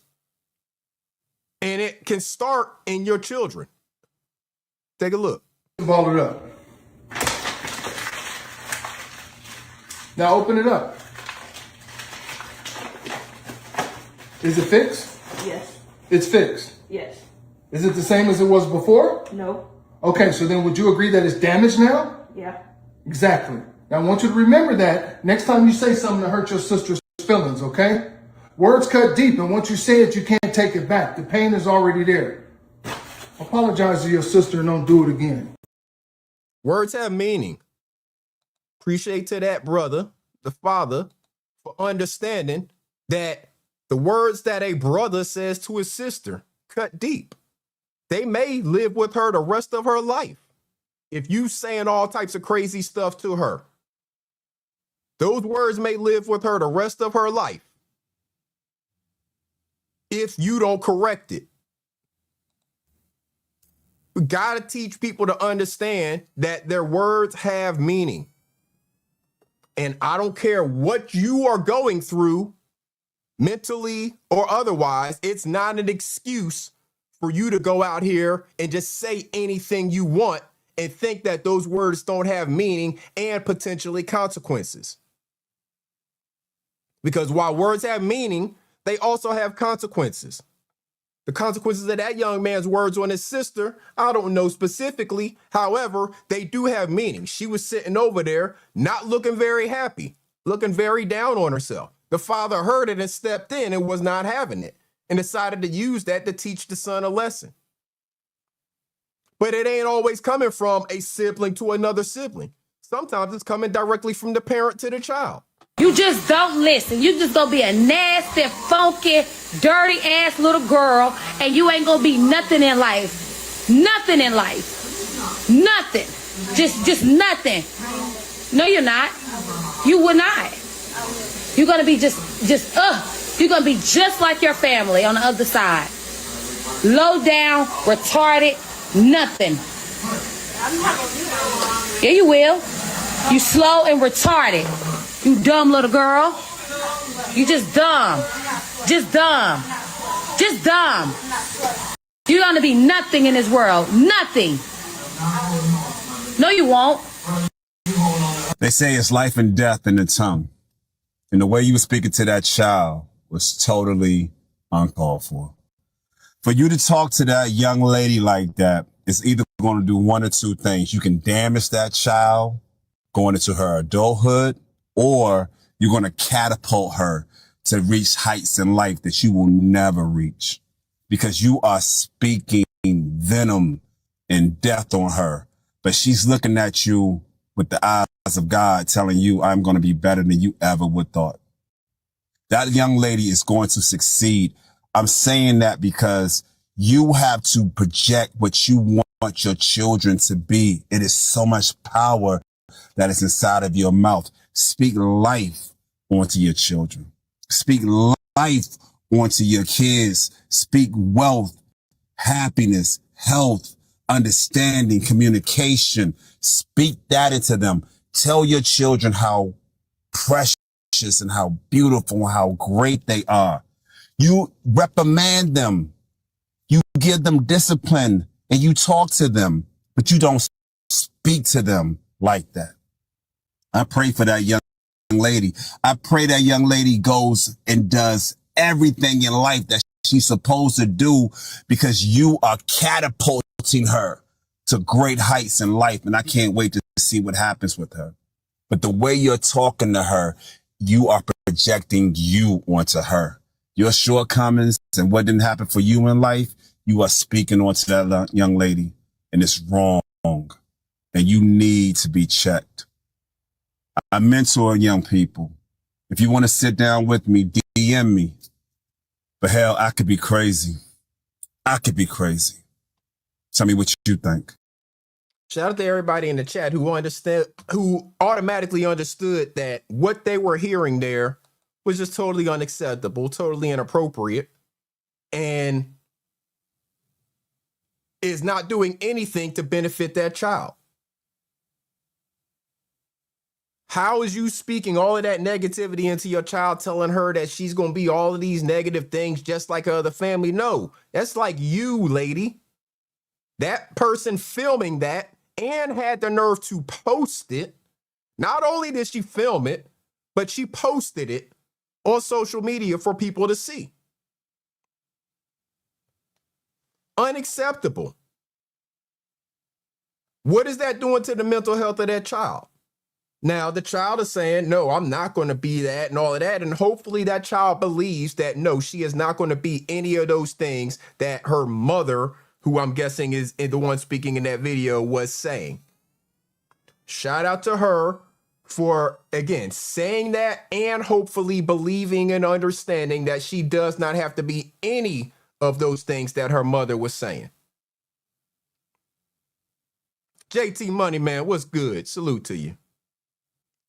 Because all of that negativity that she was speaking into her could have a lifelong impact on her. It could have a negative impact, or she could use it as motivation to be everything opposite of what her mother was saying. But it's not going to be because you said this, now I'm motivating her. No, that's not the way that goes. It's going to be in spite of you. Shout out to everybody who automatically understood that. Because we understand that words have meaning. We understand that our experiences have meaning. We understand that mental health and what is going on in your mental has an impact on your entire life. The decisions you make, the way you move, the people you associate with. Your mental has impact on all of that. So again, I appreciate the people in my chat who understand these concepts and understand that words have meaning, words have impact, and that impact goes a whole lot longer than just that moment. Just because you're bitter about something, just because you're mad about something, is not reason for you to be speaking to your child that way. If you're mad, you need to go somewhere else and decompress and handle yourself and your mental before you come back speaking to that child. Not speak with all that anger and venom. Because some people don't understand that forgiveness of a person does not mean that you want them back around you or in your life. That just means that you're not holding on to whatever feelings might have been associated with that experience. Take a listen to this brother. Forgave you. I just don't want you near me anymore. People confuse forgiveness with reconciliation. They think because you let it go that you should let them back in. Let me be clear about something. Forgiveness is, for me, access that has to be earned. And just because I released the anger doesn't mean I forgot what you showed me. Forgiving you doesn't delete the data. It just means that I'm no longer angry or holding on about what the data actually revealed. I can forgive you and still not trust you. I can wish you well and still not want you in my space. I can pray for you and still keep the door locked. Those things aren't contradictions, they're wisdom. The people who get upset when you forgive but don't restore access didn't want your forgiveness. They wanted their position back. They wanted to skip the part about accountability and go straight back to proximity. But proximity without change is just a second opportunity to do the same thing. I'm not angry. I'm not bitter. I'm not holding a grudge. I just rather protect my peace than perform a reunion that I don't even feel. Forgiveness, it doesn't come with a key. You can be forgiven and still not be welcome. I'm not even being cold. That's just clarity. You can be forgiven and still not be welcome. That's clarity on myself. That's me having the clarity of mind to understand what you did. If I allow you back into my space, back into my world, that's just giving you another opportunity to do what you did all over again and then think that you can just apologize all over again and that everything is going to be all good. So yeah, your proximity to me does not have to do anything with whether or not I forgive you. That just means I'm not holding on to any of the emotions or anything that's associated with it. But I may still not want you anywhere near me. The words you speak have meaning, including the words that you speak to and about yourself. Absolutely, Uncle L. Can you not forgive and still protect your peace? Absolutely. You can forgive a person and protect your peace by keeping that person away from you at arm's length distance or across the road or across the damn country or whatever. You can forgive that person, not hold on to any of the emotional attachment from that experience, and move on without them in your life. The words we speak are important. The words have meaning. The words have impact, including the words that we speak to and about ourselves. My wife shared this next video with me because this statement that you're going to be hearing in this next video is something that I say to her. Now, I don't have to say it very often or very regularly because she doesn't speak negatively upon herself very often. But if I do hear her say something that I feel like is a negative about herself, this is the type of response that she gets from me. Back in them pictures of myself pregnant I posted the other day, with my nose was from here to here, and I was about 10 different shades of blackness, all different neck, just Get to it. What's your question? 'Cause you was telling me that I was beautiful. Because you was. You know this is a sensitive subject for me now. Like, listen now. But babe. Look. I'm gonna tell you again. I don't like how you be talking about my wife. I'm telling you, you talking about stuff that you can't control. And I know. no, and it's beautiful to me. You carrying my son, my daughter, okay? You carrying my son and my daughter. It is beautiful. These are things that you can't control.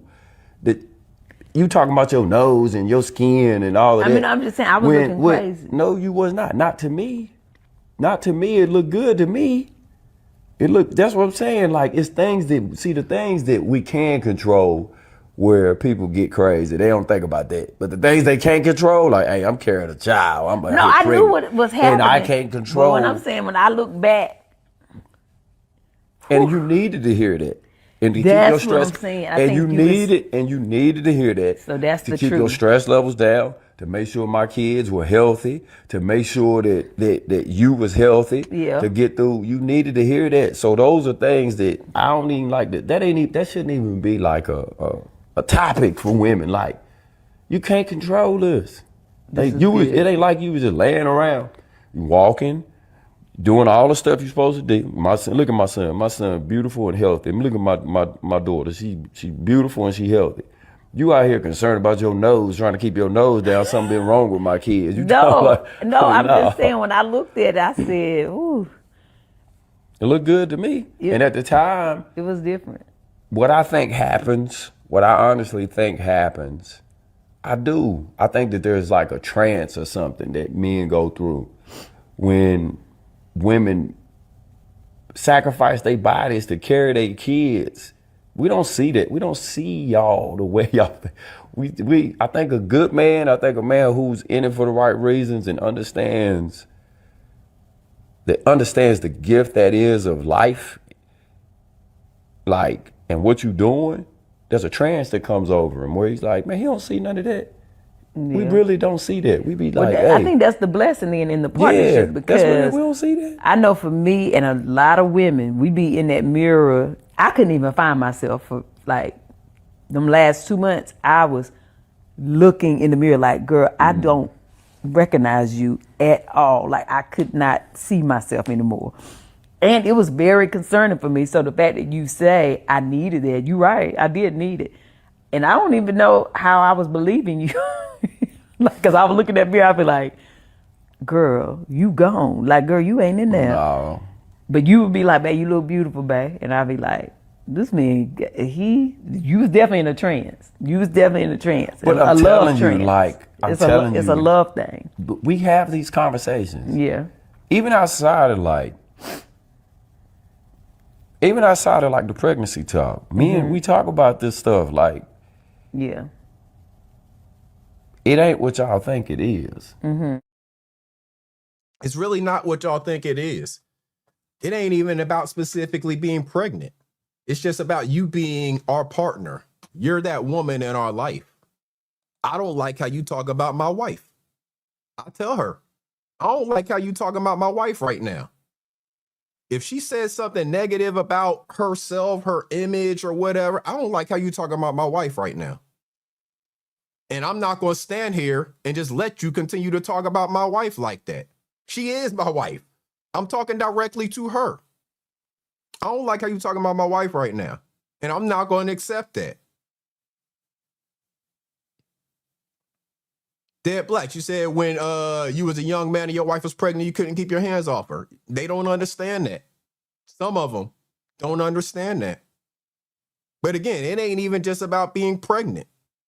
It's about all of the changes that happen to a person's body as we age. As we age, things change with the body. And a real man, a real partner that is going through this life experience with that woman sees those things as beautiful because they're natural. They're the natural way that the woman's body changes over time with age. And if your man expects you to go out and do things to cosmetically change yourself to try to look like the younger version of yourself, let's say y'all been together, you know, like my wife and I, we're about to hit 25 years of being married and been together longer than that. If she went out and tried to do things to cosmetically change herself to try to look like she looked whenever I met her when she was 17 years old, I wouldn't want to see that because I'm not out here looking for a 17-year-old to be with. I'm looking for a 40-plus-year-old, her, to be with. I want a woman who looks like she is 40-plus, like she does. Not a woman that looks like she's 7, or a girl that looks like she's 17. I'm not looking for that. And a man who is actually building a relationship with a woman and has been in that relationship with her, been through those changes with her, just as his body is probably changing as well, understands those types of things and speaks life into her.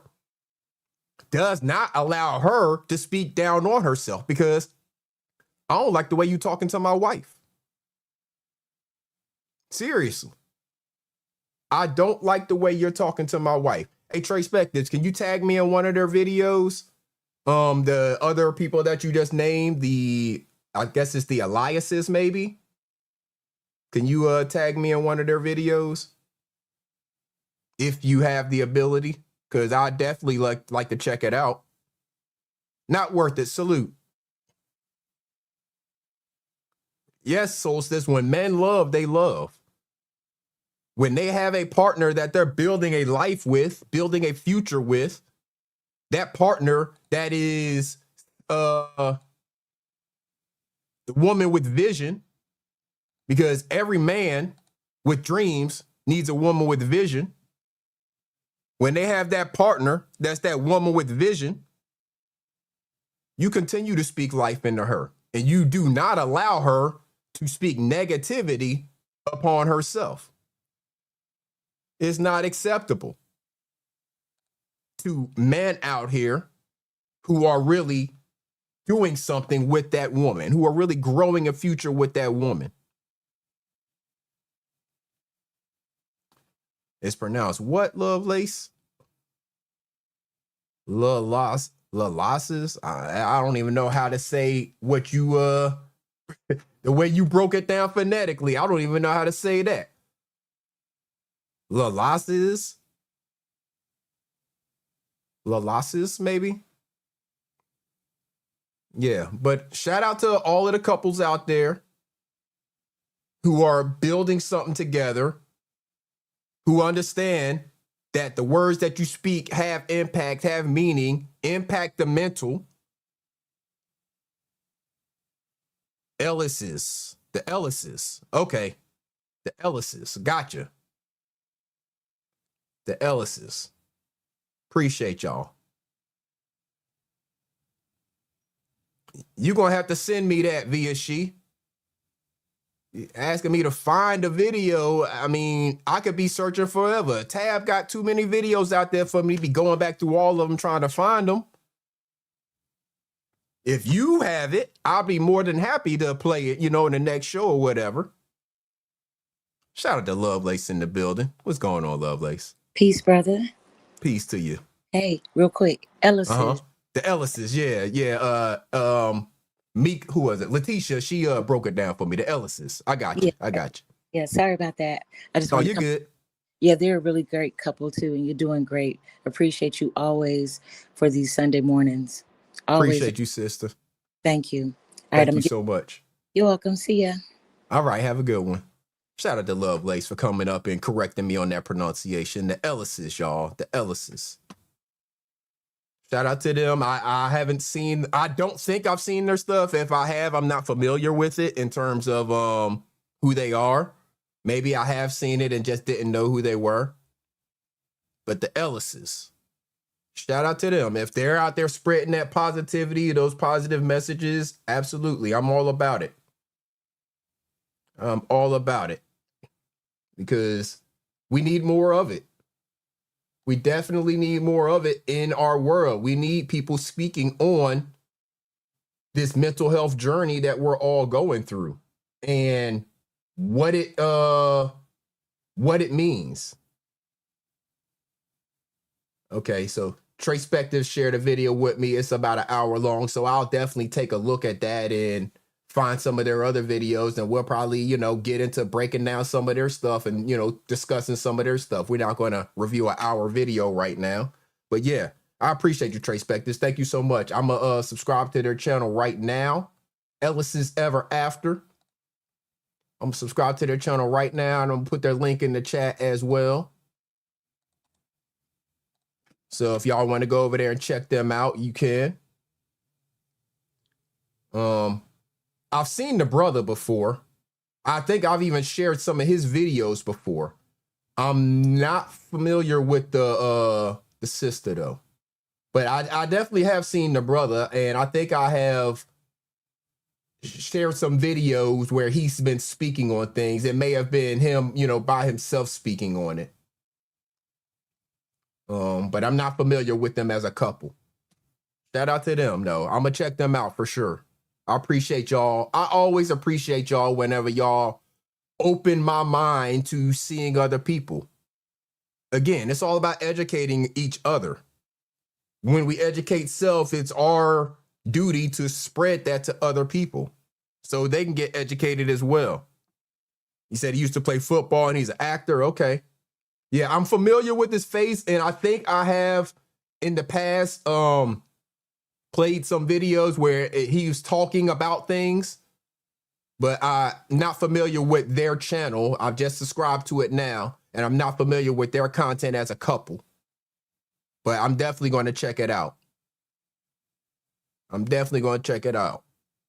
Yeah, each one help one the best way we can. That's what I'm saying, y'all. Me and subscribe to channels like Trey Spectives, Deja Vu, Stay Fit, Halima, Letitia, Third Eye POV. You're going to get educated over there. You're going to get some wisdom over there. They share things like this that are beneficial to all of us. If you're not learning, if you're not exercising your brain, then it's dying. So, I mean, it's up to you. You get to choose how you want to, go through this life. If you want your brain to die because you think you know everything and all of that, then fine. But there's others of us out here who want to continue to exercise our brain muscle, continue to improve it, get smarter about learning from other people, because I know that I don't know everything about any subject. It's not possible for me to know everything about any subject. I have to lean on other people to help educate me on some of these subjects. So I appreciate y'all whenever y'all do educate me. Shout out to Uncle L last week educating me on Jimmy Spicer. Never heard of the brother before. He's a rapper from the daggone 80s. Like 70s and 80s time frame. Never heard of him before. So there's a lot of ways that we teach each other, that we teach our children, right? Some people subscribe to teaching children through experience, right? Some children learn the hard way. Some children learn like by the bet you won't do that shit no more mantra, right? Let's take a look. That's what the fuck you get. That's what you get for being bad as hell. Bet you won't do that shit no more. Black folks have a very unique way of parenting. You see, we don't child-proof our homes.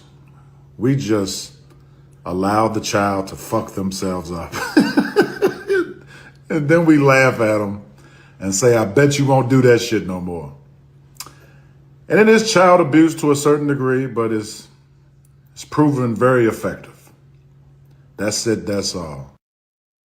Yeah. Bet you won't do that shit no more. Some people teach their children like that, right? You learn the lesson. You learn the lesson by doing something. And your parents say, bet you won't do that shit no more.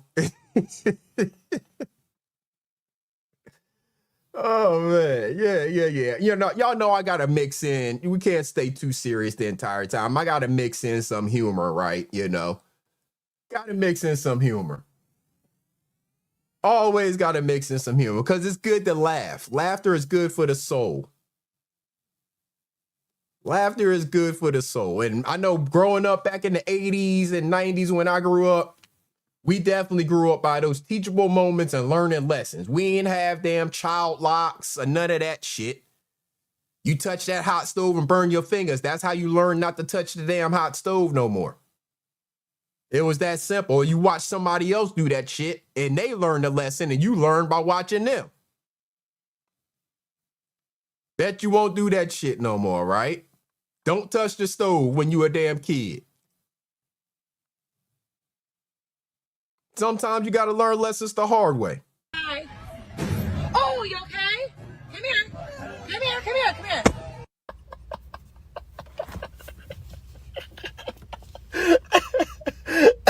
I'm telling you right now, as a parent myself, I'm 100% laughing. I'm also giving my baby the day off. Come on, get back in the truck. I'm going to take your little ass home.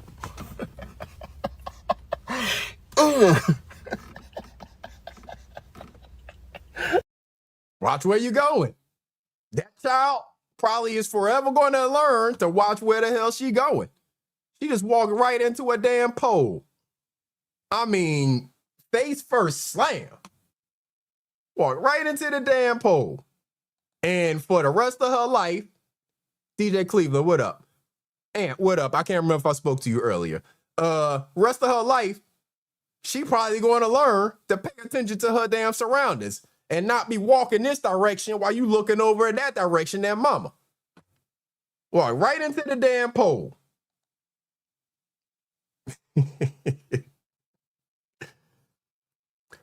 This next video, it doesn't have any sound. I took the sound out of it because it had music that I was pretty sure would have got me copyright claimed, and it's not worth it to get copyright claimed doing this. But the message in the video is very important because not everybody out there understands hand signals, sign language, different things like that. Some of y'all hopefully understand what's happening in this video. If you don't, pay attention and learn because somebody may need you. And if you just ignore them like most of the people in this video do, you may not know what happened to that person. That person may go off to be abducted, assaulted, whatever. Take a look. What she is signaling is the help me signal. What she is doing, that means help me. You see the guy walking with her, has his arm around her neck. She's tapping people, trying to do it without the guy noticing, and then signaling to them, help me. That's what that means. If you did not know, hopefully you learned something. How many people did she do this to that ignored her? Before one person actually understood what was going on and took action. There's a lot of predators in this world. A lot of people looking to do harm. And someone just needs someone to step up and take action. How many people walked by and ignored her when she tapped them on the shoulder and then started signaling to them? They didn't pay attention to the situation. So if you did not know that, I see Mika said she didn't know. Now you know. That is a signal for help me. Pay attention to the look of the situation. The guy walking with his arm on her neck. Shout out to Trey Spectors on that $5 super chat. I appreciate you. She said you always look forward to my Sundays brain food. I appreciate you. We got to have some brain food out here in this sector and on these YouTube streets because we get enough of the nonsense. So we got to have some people who are willing to spread some positivity, some teachings, education. And again, I don't know it all. Y'all educate me just as much as I may be educating some of y'all. I appreciate y'all and all of the education that you provide for me. All of the other channels like the Ellis's, Ellis After Ever After, Tab and Chance. Tab and Chance, my wife showed me about them. She may have even shown me the Ellis's before.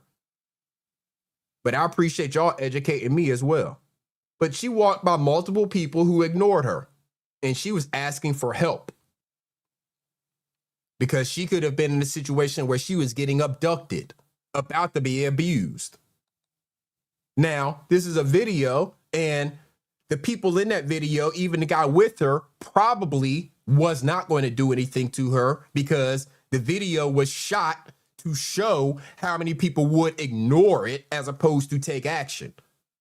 More than likely, the guy in that video with her was in on it.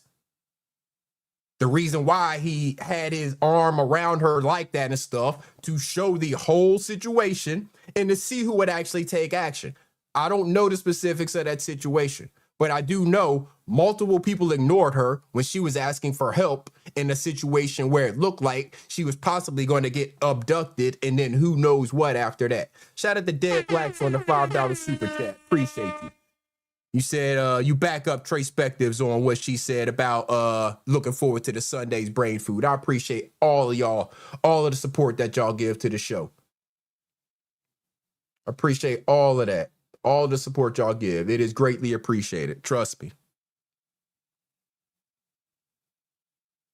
But we have to understand. Shout out to the Cashapp. Appreciate you. Let me. Wow, where the hell's my Cash App? There you go. Shout out to the Cashapp. What'd you say?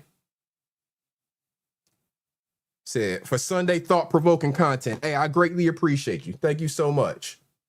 All of the support is greatly appreciated. It is greatly appreciated. And it's not easy to do always, you know. Some of these stories are hard to look at, hard to review, but it's necessary. It's necessary to share this message. Like we say, each one teach one, right? It's not my job to learn these things and then hoard the information, not share it with anybody. What good is that doing if I just get the information and then don't share it with anybody and just hoard the information? That ain't doing anybody any good. So, yeah, when I find these videos, this information, this knowledge, I want to share it with y'all just the way that y'all share so much knowledge with me. Because I'm always looking for ways to educate myself, to learn more. You know, as somebody who has spent a little bit of time practicing some martial arts, but basically my entire life being into martial arts, you know, watching the Bruce Lee and all the other kung fu movies, all of those things, understanding some of the concepts that they're learning in those movies and why they do the things that they do in those movies, what the master is teaching the student. Here's a reason explained by martial artists why martial artists don't go out looking for fights. Team Easy, I see you. 3 things people don't understand about martial artists. 1, most of us train to avoid fights, not to win them. The more you understand violence, the less appealing it becomes. Real martial artists know that every fight has consequences: physical, legal, emotional, financial. The goal isn't to prove that you're tough. The goal is to go home safe. Number 2, confidence comes from preparation, not ego. People often mistake quiet confidence for arrogance. The truth is, confidence is built one class, one drill, one hard day of training at a time. It's not about believing that you're unbeatable. It's about knowing you've put in the work. Number 3, we don't rise to the occasion. We fall to the level of our training. In stressful situations, your body doesn't magically perform better. It defaults to what you've practiced. That's why martial artists spend countless hours repeating fundamentals. The boring stuff becomes the life-saving stuff. Remember, the best martial artists aren't the ones looking for a fight. They're the ones who have the discipline, awareness, and skill to avoid the fight whenever possible. Martial arts may teach you how to fight. The real lesson is learning when you don't have to. The lesson is learning when you don't have to. Learning what you can do to de-escalate the situation and avoid the fight, actually, as opposed to running into it, feeling like you can just whoop this person. How about you use your brain to avoid even getting into that altercation, that conflict? Shout out to Helene. I appreciate you on that $5 super chat. She said, I appreciate you, Berg. Hey, chat. Shout out to Halima. Again, if you're not subscribed to Halima, you're doing yourself a disservice. You're missing out on some free education. Tracepectives, you're missing out on some free education. Deja Vu Stay Fit, you're missing out on some free education. Letitia's Third Eye POV, you're missing out on some free education. Because these sisters educate you. They spread wisdom. They share knowledge that they've learned along the way. It's free education right there available for you in the community walls. So if you're not subscribed to them, you're doing yourself a disservice. Shout out to Halima. I greatly appreciate you. Arabia Barbosa, salute. I appreciate you being here. But yeah, martial artists is not about saying that you're the biggest and baddest person on the block and can whoop everybody's butt and all of that. No, it's about understanding how to control yourself, control your emotions, understanding that there's consequences if you do take action. And are you willing to deal with those consequences, or are you going to actually take the smarter role and de-escalate this situation and move on without you having to put your hands on the person? Now, I understand, yeah, sometimes because necessary for you to put your hands on the person. It is what it is. But that's not always the case. It's up to you to control your emotions and act accordingly. Shoddy Yachty, what it do?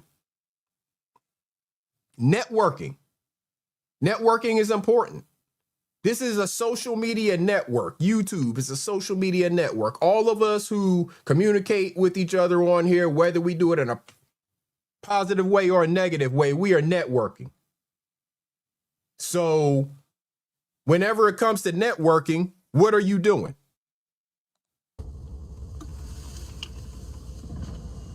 I don't mean to bother you, man. What the fuck is this? I know it's a Rolls Royce, but what edition is this? This is a Cullinan, bro. Knew it, bro. I told my girl that shit. I said, yo, it look like a Cullinan, but it ain't had the right tags. Must be nice, boy. Yeah. My job can't pay for this. Don't say that, man. You can always afford it. Man, I tow trucks for a living. I tow cars for a living, man. Hey, man, I'm gonna have to get your number. I'm gonna have to use you in the future. I definitely wouldn't mind towing one of these. I do rental cars, bro. You rent cars? So you're telling me that you rent cars to people that are able to drive around in this? I'm gone. I'm to pieces right now. I'm busting my ass every day, and I drive around in an Infinity. Yeah, we could talk about it, bro. Because I teach people how to do it too, how to start and scale their own proper rental car fleet. Something else I do. But I just basically go on Facebook Marketplace, buy cars for no more than $5,000, like Toyota Priuses, and Fusions are my favorite. I just rent them to DoorDashers, $400 a week. You do that at $1,600 a month, and just scale up to 10 cars. You get $16K a month, easy, man. $16,000 a month. Take care of this. Plus your insurance. Right. What's your name? Jason. Jason, man. Yeah, Nice to meet you. Yeah, man. Let me get your information, man. All right. Yeah, networking is important. You never know who you're going to meet out there and how they may be able to bless your future. It might be able to bless your business opportunities. Shout out to the Cashapp. I appreciate you for the person who said I can appreciate these types of lives. I appreciate you. Thank you so much for the Cashapp. I ain't gonna put your name out there unless you want it out there, but because I haven't seen you in the chat, but I appreciate you watching, appreciate you listening, and I appreciate your support. Thank you so much. But yeah, networking is important. I appreciate you coming through and supporting Arabia and your business. Yeah, networking is important. It matters. It can make a big difference in your future, because you never know what doors it may open up for you, what opportunities it may present for you. Yeah, I know I always gotta have some comic relief, you know. We gotta have some comic relief in there.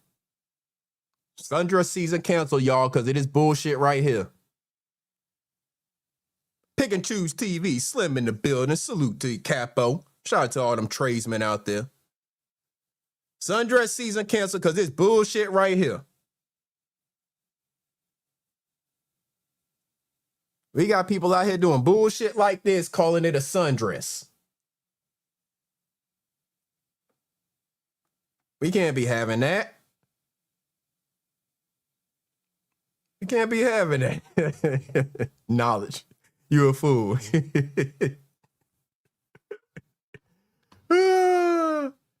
Only at Walmart. I ain't been to a Walmart in probably 10, 15 years.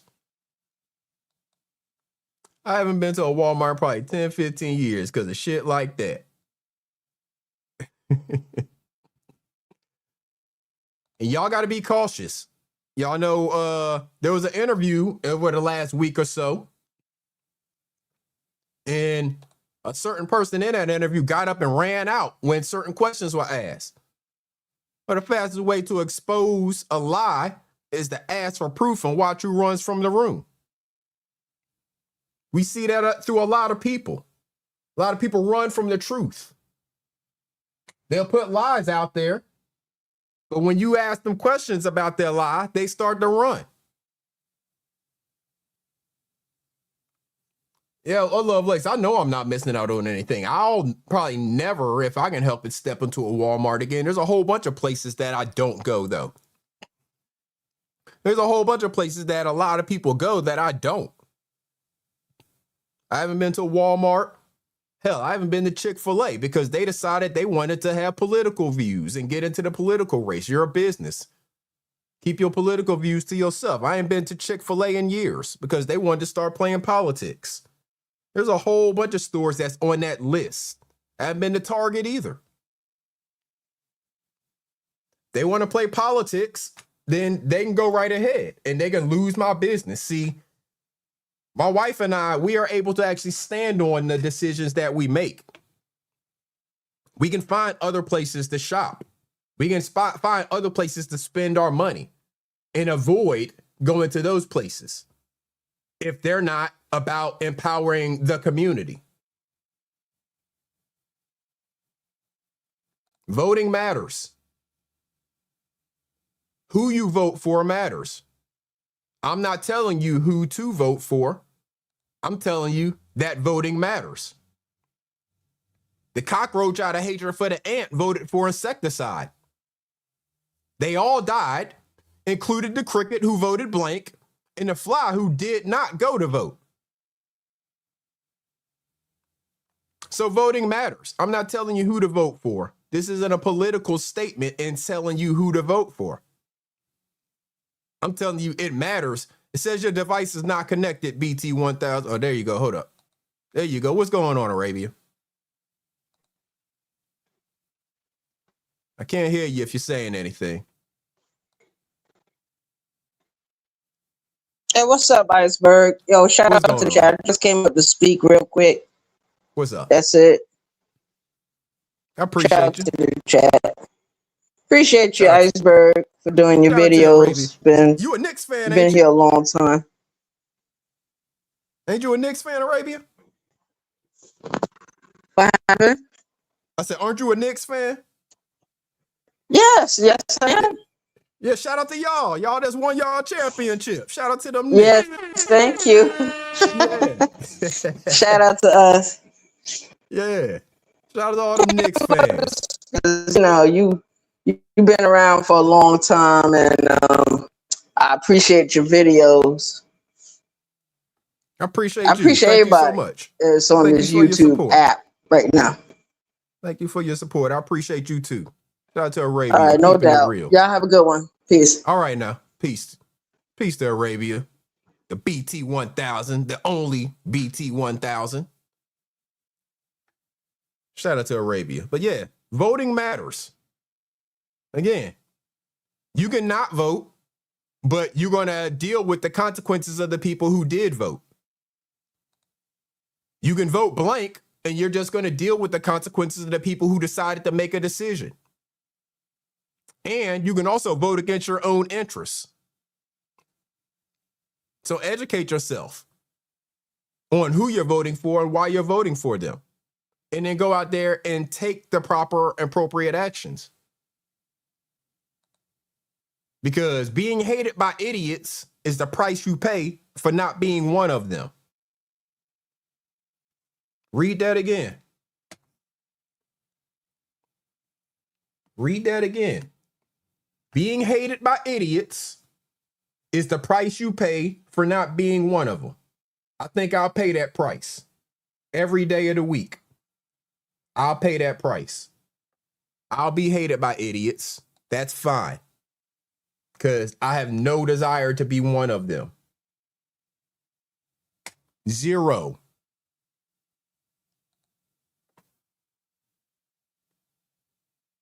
It's up to you. It is totally up to you. Whether you're going to sit quietly and allow the things that just happen, or if you're going to take the action that you have. Use the power that you have with your voice, with your vote. Again, I'm not telling you who to vote for, how to vote, or any of that. I'm saying to use your voice and use the power that you have. Be willing to be hated by the idiots. Because it just means that you're not one of them. So be willing to endure that. Some idiots don't understand that there's a universal language that a lot of us understand like such.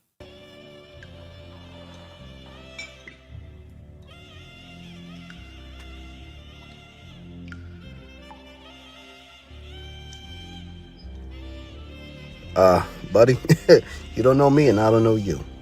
But understand, get the fuck out of there. You're in danger. I don't think you understand quite. Like, you don't got the upper hand. I know you got your little baseball. You think you got the upper hand on that man. Understand, you're in danger right now. It is a black man in a Cowboys hat. He is not in fear of anything. And understand, that gesture that he made when he leaned back, that's universal language in the black community.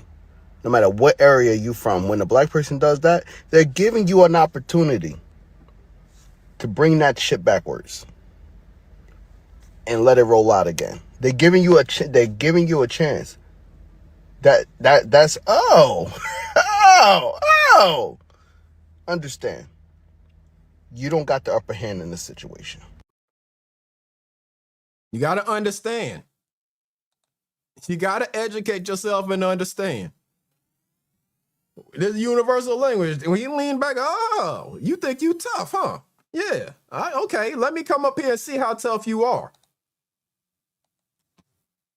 Being hated by idiots is okay.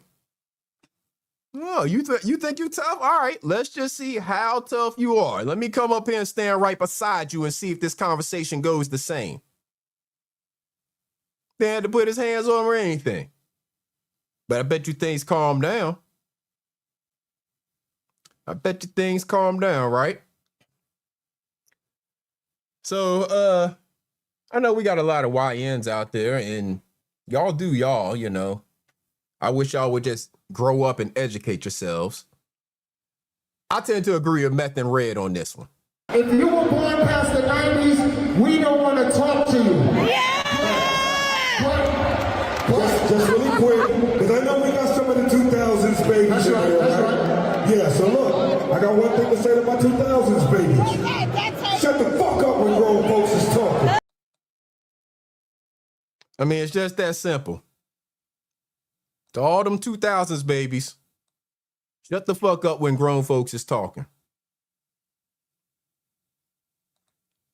Shut the fuck up when grown folks is talking. If you shut the fuck up when grown folks is talking, you might actually learn something.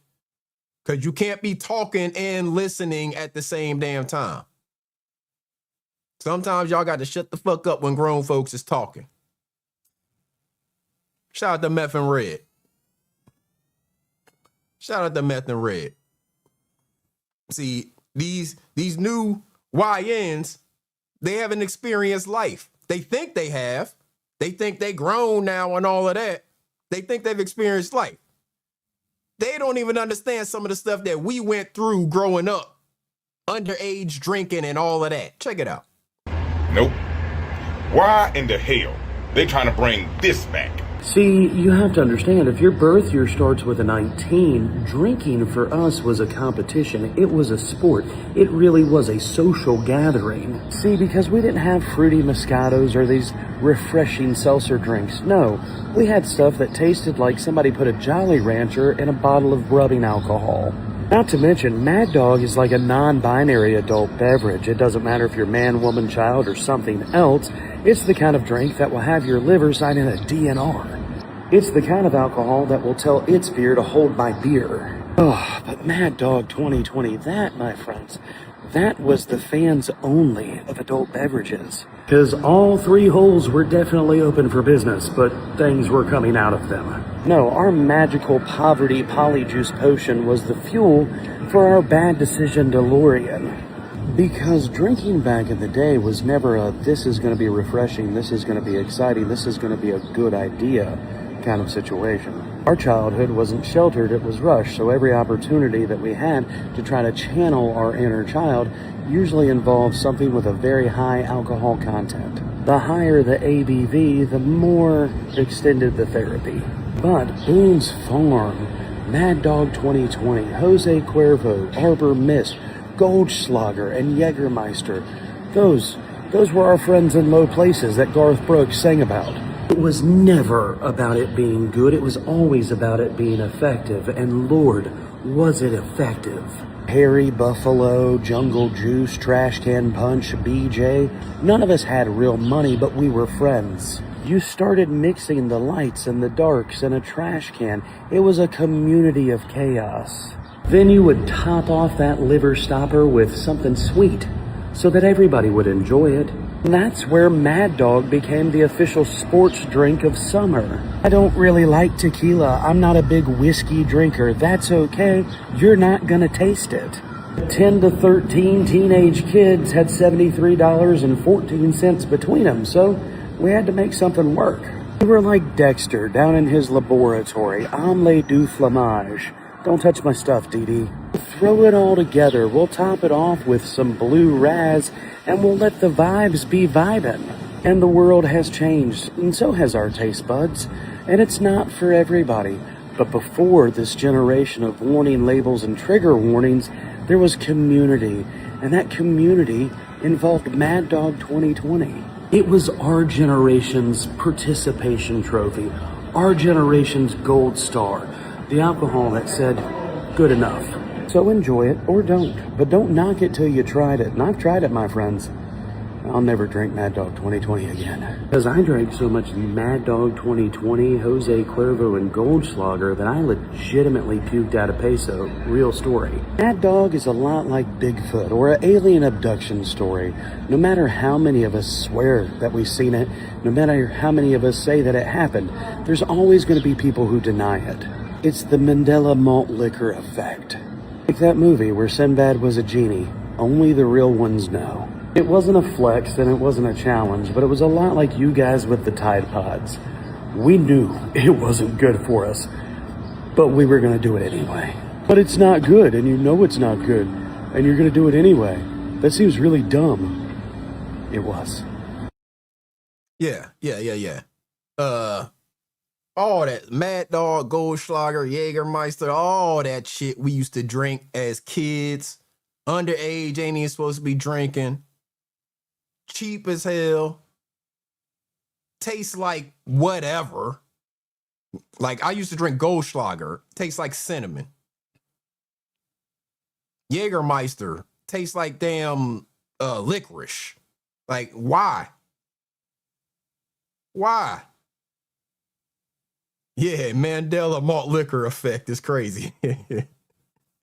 Why? Why we do that to ourselves? I never drank Wild Irish Rose, Uncle L, but I knew people who did drink it. But I never drank that. Nah, that's one that I can't say I never drank. I knew people that drank it. That bottom shelf liquor. That bottom shelf liquor, boy. Just, ugh. Like people say, it make them sick just thinking about having a conversation about it right now. Used to mix Alizé and Absolute. Alizé was another one that I never liked the taste of. Never liked, oh my good, Night Train, yeah. Oh, I never drank Night Train either. Teran, salute. I never drank Night Train. I never drank Wild Irish Rose. None of that bullshit. Nah. I drank Goldschlager. I drank Jägermeister. I probably had some Mad Dog, you know, all of that stuff back in the day, but oh my goodness. Yeah, making people's stomach upset just having these conversations. Bishop, what up? Carlos Franklin, I saw you said in reference to us talking about the YNs needing to be able to listen and learn from some of this stuff. And you're saying that we need to find a way to bridge the understanding gap. Patron, Moet, when you was younger, let's talk about it. So we didn't have Patron when I was younger. We just had Jose Cuervo. The nasty shit. We didn't even have Patron when I was growing up. We had just Cuervo. Cheap ass Jose Cuervo. Nasty than a motherfucker. But that's what we was drinking. Patron came a little bit later for me. Shout out to Roll Rich in the building. What up, bro? You. Chilling. Shout out to Capo. So, we were talking about, and you came at a perfect time, actually. This next video I'm going to share, we were talking about the whole Max B situation last week. And Carlos Franklin was saying that we got to find a way to bridge the gap between the older generation and new generation. Now, that don't have anything to do with the Max B conversation, but this next video, I think, does kind of speak to both of those situations. Because this is a video with Ryan Davis. Y'all know Ryan Davis, the comedian. And he was talking about a time that Earthquake, the comedian, had to check him. So I think this applies well to the Max B situation, as well as applying to YNs. You're blocked where, Bishop? You're not blocked in the chat. I see you. I'm reading your comments. Where you blocked? You might be blocked on my StreamYard. I don't even know how to damn unblock you. There you go. Hold up, Bishop. I'll unblock you. There you go. You should be unblocked now. I don't know what you got to add to the conversation, but you should be unblocked now. But Earthquake had to check Ryan Davis about the way that he was speaking on situations. So I liken this to what we were talking about with the Max B situation and him talking about Big Daddy Kane, right? So it's one thing to not have Big Daddy Kane or whoever in your top 5. It's another thing to speak negatively upon what that person did for the culture. So let's take a look at this video and react. A solid guy. Man, Earthquake checked the shit out of me. Oh, you got to tell us that. Yeah, so I was running around. I tell niggas all the time, I'm one of the best ever. I don't care what y'all talking about. I'm one of the best ever. I do this at a very high level. And then I made the mistake of criticizing somebody else's work. And then so bad I criticized somebody's work. It was probably the same day or next day. Phone rang. Earthquake was like, "What's up, man? Hey, man, you know, I like you. You know, you believe in yourself or whatever. I believe in you. I think you're dope. But when you start criticizing people's work, people gonna ask, where the fuck your shit at?" I was like, I don't have nothing out here, do I? He was like, no, you don't. So you probably should shut the fuck up and then put something out. I was like, you're right. Underrated. So that's where underrated came from. Underrated. I was bullshit. I was out here doing shows and was like, oh, my pen is great. Didn't nobody know, nigga. If you're the only person that know, what the fuck does that mean? Nothing. You can't go out here and talk if you ain't got nothing to show for it. And I couldn't even check him. I couldn't even check him back. His special was like #1 on Netflix at the time when he called me.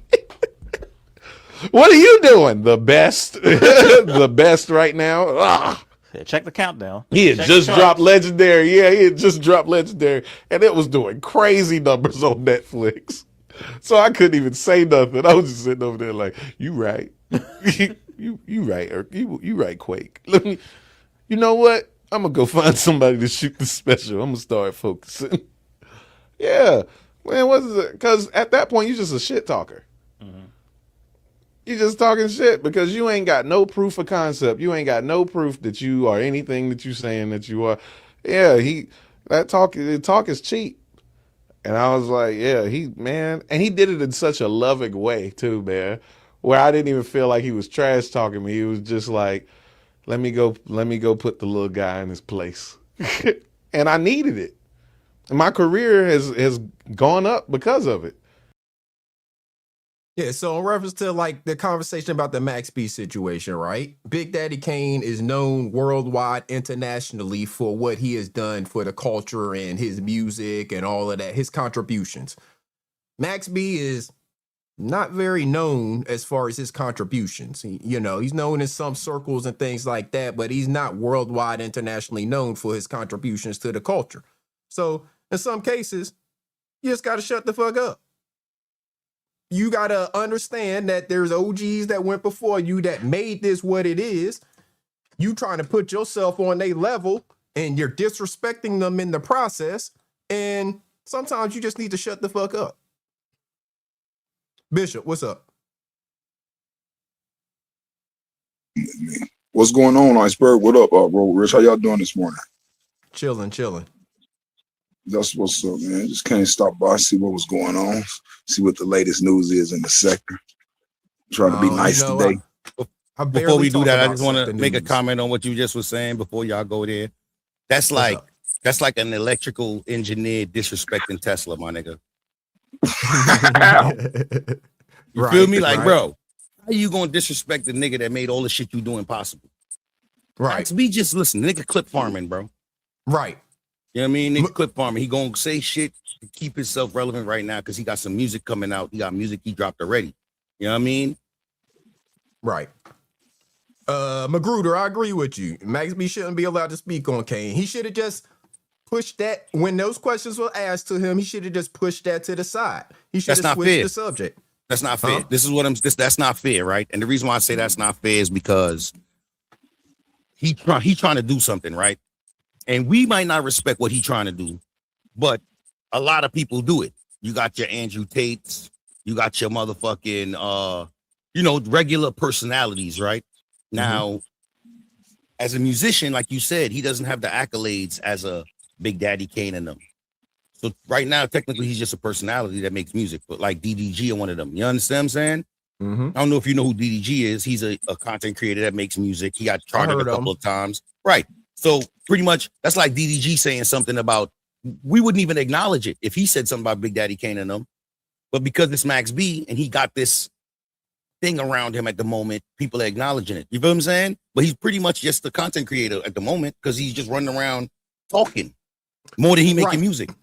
So here's what I'm saying. And when I say that he shouldn't speak on him, don't say that stuff and then act like you weren't trying to be disrespectful. That's what I'm saying. So again, if you don't put him in your top 5, fine. If somebody asks you a question as far as like why you don't have him in your top 5 or whatever, you don't have to be disrespectful of what he did to the culture in order for him to not be in your top 5. When you go to the disrespecting, that's where you are speaking what you feel.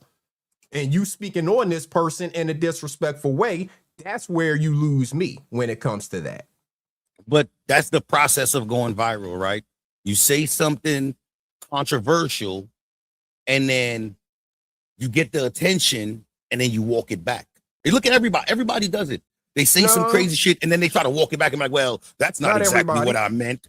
Not everybody, but the people that are chasing clout. Right. But I don't respect clout chasers. Of course we don't. We are apprehenders. We definitely don't respect them. You know, we could never respect them. So if somebody is saying something, what up, man? So if somebody says something and then they can't stand on it, they try to walk it back, then that's bullshit. And I can't respect that. It's the reason why, like, some of the people that we see even in the sector, they go out here and say stuff and then they try to walk it back. No, you said it. Your words have meaning. You don't get to just walk it back now that you got the attention that you're looking for. Because if you're an attention seeker, that's an illness and a mental illness that you got to work on yourself. But going out here and just saying all the wildest off the wall shit for attention is going to get you certain types of, you're going to get the attention. It just might not be the attention that you want. You know, you're going to get some of the attention that you want because you're getting clicks, views, all of that. That's the reason why some people say that certain MCs are great because they got a whole bunch of clicks and views, for example, right? But I don't think you getting a whole bunch of clicks and views makes you great. Shout out to Halima. You said, what do I think about Drake speaking on MJ? I didn't hear exactly what he said, but if he has anything to say like he's greater than MJ, that's bullshit. In my Michael Jackson? Opinion, I guess that's the MJ she's speaking about. His numbers close. His numbers is definitely close. In what way? Like total sales. That nigga got a lot of record sales, bro. Album sales, or are we talking about clicks and views? Streaming. Well, so this is the thing, right? Streaming and album sales is two different worlds. He ain't they nowhere count, fucking near Mike. So He they ain't even count in the them, same aura. No, hell no. But And never will be. As an artist, he gonna say that shit. And it can be bullshit. He can say whatever he wants. He's saying bullshit. Most definitely. Listen, I'm not a subscriber of Drake, my nigga. Right, That nigga's a weirdo to me. I know. But that's what I'm saying. So for anybody, even you, to say that he is somewhere near him in anything, he's nowhere near Mike. He ain't nowhere near most of the MCs that we have as our goats. Clicks and views from social media streams and stuff like that is totally different than being a contributor to the culture. Yeah, I don't think he contributed anything to the culture. Because listen, that nigga's a culture vulture, bro. He goes and finds what's hot. Yes, I fell asleep in my live thick cut. Fuck out of here, nigga. Hey, yo, thick cut. Let me tell you something. I'll be doing a lot. I did that for y'all. I came from work. I was feeling the energy. Then I got home and the energy was gone. Yeah, I agree with Trey Spectors. Record sales and legacy is totally different. What's Drake's legacy? MJ been gone for years, and he's still considered probably, if not the one of the greatest performers ever to exist. Drake's legacy is gonna be back to back. Back to back what? The song. I don't even know what the fuck that is. That's the song He put Meek Mill in a body bag. Yeah, he did Sneak on that joint. That's like the biggest diss song. Like this song became like the most popular diss song until he got this. I don't even know what the fuck it is. You never heard Back to Back? I may have heard it, but I couldn't tell you a fucking lyric from it. I could not tell you one bar from it. I ain't gonna lie. Whoever helped him write that, they wrote that shit, nigga. That's my whole thing. I can't consider Drake as a top MC because he don't write his own shit. Like even Snoop, like damaged his shit when he did that Sensual Seduction album and he let all them niggas write them songs for him. Like nigga, you could have wrote them songs yourself. You're an MC, my nigga. You're supposed to cultivate your own shit. You ain't supposed to have other niggas write your bars. Those bars are yours. They come from your experience and your life and your living. Like that shit Fats was spitting earlier. That's how long I've been watching. Easy E, hold on. How you think Easy E got hot? Motherfucking nigga, Easy E not a spitter, nigga. For them niggas. So you consider Easy E a Ice spitter? Cube was writing all that shit for them niggas. D.O.T. because we know that for them niggas. We know that. Do you consider Easy E a spitter? Do you consider that's not part of the culture, bro? Because Easy E's not considered a spitter. Nigga. They've been doing it since the bro. What? Easy E is in nobody's top 10, bro.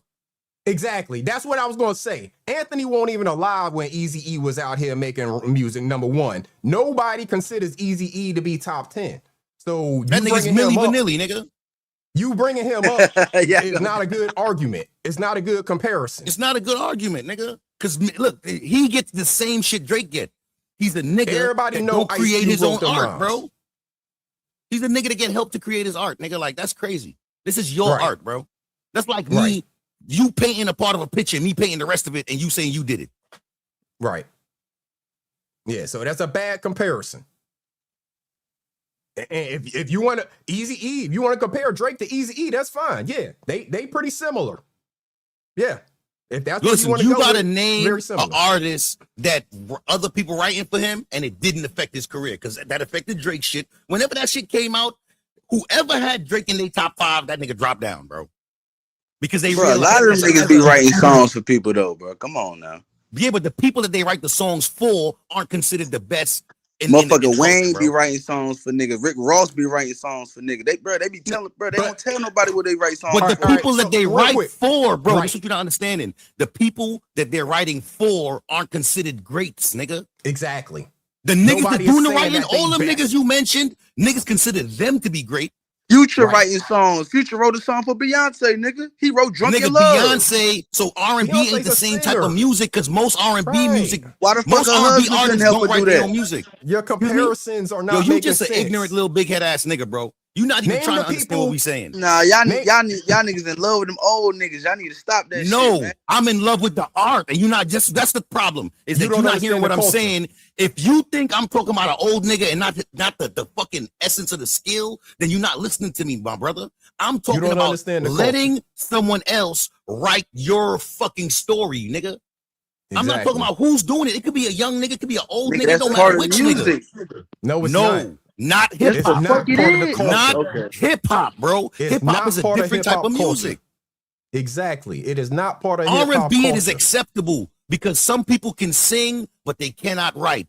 And if they Neo can't done write, wrote- how they're gonna put their voice out there? Someone got to create Neo the done wrote music a for whole them. bunch of people's songs. But You know no what I'm saying? rappers, That's nigga. He ain't write no R&B. bars for no He ain't niggas. write no bars for no rapper, and he ain't no rapper. Right. So you got to understand the culture. We don't respect Listen to me, that bro. in the culture. Name your top 5, and I bet you in your top 5, it's not no nigga that's ever been accused of having a nigga ghostwrite for them. I bet The you. link is pinned there, yo. Everybody. In everybody's top 5, they gonna name niggas that never been accused of that shit. Exactly. What's your That's top the 5, thing. Ant? I bet you Drake ain't in your top 5. Bruh, so hold on. So niggas won't get And help. Eazy-E. So niggas won't get help. Who's niggas that wasn't getting help? And this is what I'm saying. They You about to was make getting help from accusations. state property niggas when Nas was on his ass. So Who? come on, bro. What? You telling me Jay-Z had niggas writing him raps for him to rap? Jay-Z They was getting niggas to diss niggas for him, bro. That's not the same thing, you ignorant as a bitch, bro. That's not the same thing as a nigga writing your story, bro. Get back to what I'm saying, bro. They not didn't doing write this. bars for Jay-Z to get on the radio and spit. They got on there and spit their own shit. Jay-Z didn't write their bars either, bro. These niggas are spitting their own shit, regardless if they helping him or not. They not. We not doing this. Drake had niggas write raps for him to say against a nigga. They wrote one of this nigga diss songs, bro. We're not doing this because this is just goalpost moving and all that. I don't have a whole bunch of time to be having no dumb conversation. He's making This is the terrible young nigga brain, bro. comparisons. This is what happens when elders try to enlighten you young niggas, bro. Carlos Franklin, this is the gap that we're talking about.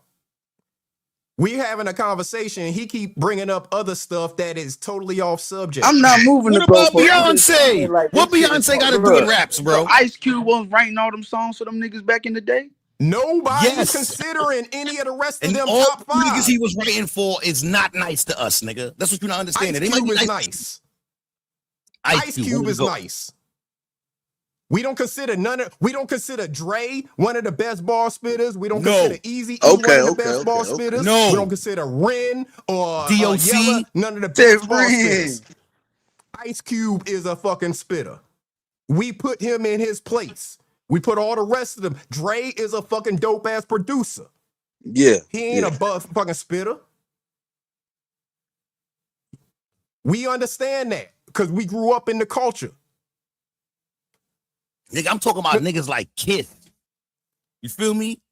Niggas like Fab. You feel me? Like, you don't hear those accusations about those people, but people have them niggas in their top 5 and top 10. Niggas had Drake there before the accusations. Ask niggas after the fucking sound bites of Quentin Miller doing fucking voiceovers and this nigga stealing half the bars. I know about Quentin, bro. I know about all that shit. But this is what I'm bro. saying. After that came out, Drake dropped off niggas' top 10s, bro. Just like Easy. Just like all of the niggas that don't write their own raps, my brother. Exactly. We understand it in the culture. Mr. The Furley, closest salute. thing to a person that had other people write for them and still maintain is Snoop, nigga. But Snoop ain't never been in nobody's top 10. He was never a lyrical nigga. He just rapped real shit. He's like one of those real rappers. He's not a punchline, make you think type of nigga. He just gonna say it like it is on the streets of Long Beach. Every rapper got their skill. Like I like Glasses Malone. He's a great storyteller. You feel me? I don't listen to him for punchlines though, because he tells stories real good. He's not a punchline nigga. It's like most Cali niggas, they could tell the shit out of story, bro. DJ Quick, you feel me? Like, you want me to name some young niggas? Who you listening to right now, Ant? Ant just was telling me about an artist from New York City, and he couldn't even say the nigga name. Yo, you gotta relax. You right, Draco. Let me find that damn clip again, Draco. Let me help Ant understand. I'm listening to some young nigga shit right now. Listen to Rob 49. What 49 about Rob. bridging the gap, Iceberg? What you think about bridging the gap with the youngsters, man? One of the excuses is they don't want to say their age and show their face. That's one of the problems that we're having with bridging the gap. They need to be in a That's kid's not even place. important in the schema to making everything better. You're not even No, talking it about is. that, bro. No, it will make things better. Talking about music, Bishop. What music you listening to? Here you go again, man.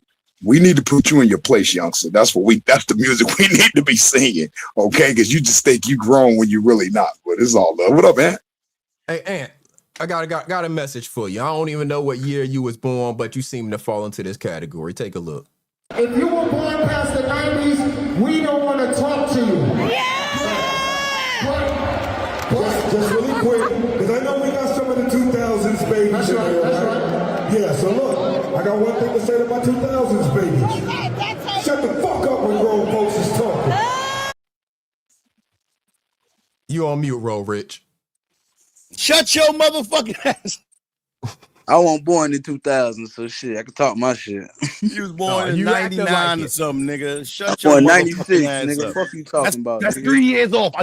Listen, I didn't even know for how old you was because I ain't Finichi. I don't care how old you niggas is. Right. I just need to relax. But At because the this same nigga knows age as my everybody's son. date of birth. You That's feel what me? you Listen. But what I'm saying is that I assumed you were within that 90s, the end of the 90s era, because you don't listen. You hard-headed as a bitch. And you niggas like to push the goalpost far as a bitch. Y'all like to add shit in that ain't part of the conversation regularly. It's like normal to y'all. Like, that's how y'all talk. Facts. 96, 97, 98, 99, all them years right there. Y'all niggas kind of touched by God. Facts. Right. I mean, it is what it is. It is what it is, bro.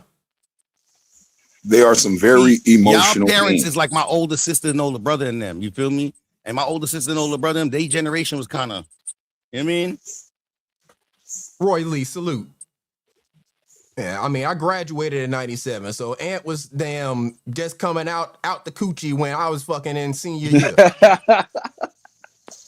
I matter of fact, I went to school with girls who was pregnant before your ass was born. Yeah. Iceberg, you only around about 44? I'm 47. 47, okay. Okay. I went to school with girls who was pregnant before Ant was born. So it's babies that I know in this world that was here before Ant was born. Hold on a second, Iceberg. You 47, my boy? Yeah. Hold on. You Born be coloring your 79. beard? Nah. I got grays in my shit, bro. Yo, I'm younger than you, and I got grays in my shit, bro. That's that Little, stress, what's the word? brother. That's that I ain't got no stress, bro. Iceberg, I don't be giving a fuck about nothing, bro. Nah, I got some grays. It just ain't full gray, so you probably don't see most of them. It's mostly Bro, I got black, one but here, and I got one right here, bro. Like two, and I they bet you curling up receding, like Iceberg. I bet you receding. Why do you give a fuck about my I'm hairline? just because you talking about the grades, bro. I'm saying you talking about you ain't got no grades. I was just saying if you ain't got the grades, you recede. You at least got that in your older age, Iceberg. There's nothing wrong with being old. Embrace it, Iceberg. I fucking do. I'm trying to figure out what your point is. I embrace I was my age. making a comparison to your no grades. I was saying, well, at least you're bald, Iceberg. Damn. Some people got both of them. You only got one. And be careful, Iceberg. I'm in your time zone, okay? It's 11:23. I don't want no problems out of you, Bird. You ain't gonna do shit. That but mean? I was just we can't hang out. He gonna pull up and disappear in a hog pen. That's what that means. Why y'all want to? Why I gotta disappear, Bird? Why we can't kick it, man? Don't be like that. You a cop? Come on, you man. talking crazy? Nigga trying to man meet Iceberg. Time zone. He ain't gonna meet me. Like I said, he gonna disappear in a hog pen. He show up anywhere near me. Well, I ain't coming nowhere near you because I'm not going to a hog pen, dog. Might want to watch your motherfucking tongue when you talking to me. Ice ain't. My bad, Ice. I ain't even saying about the receipt. My bad, bro. I don't want no problem today. Cool. No, it's that time zone shit. Yeah, who the Watch fuck your says that motherfucking shit? tongue.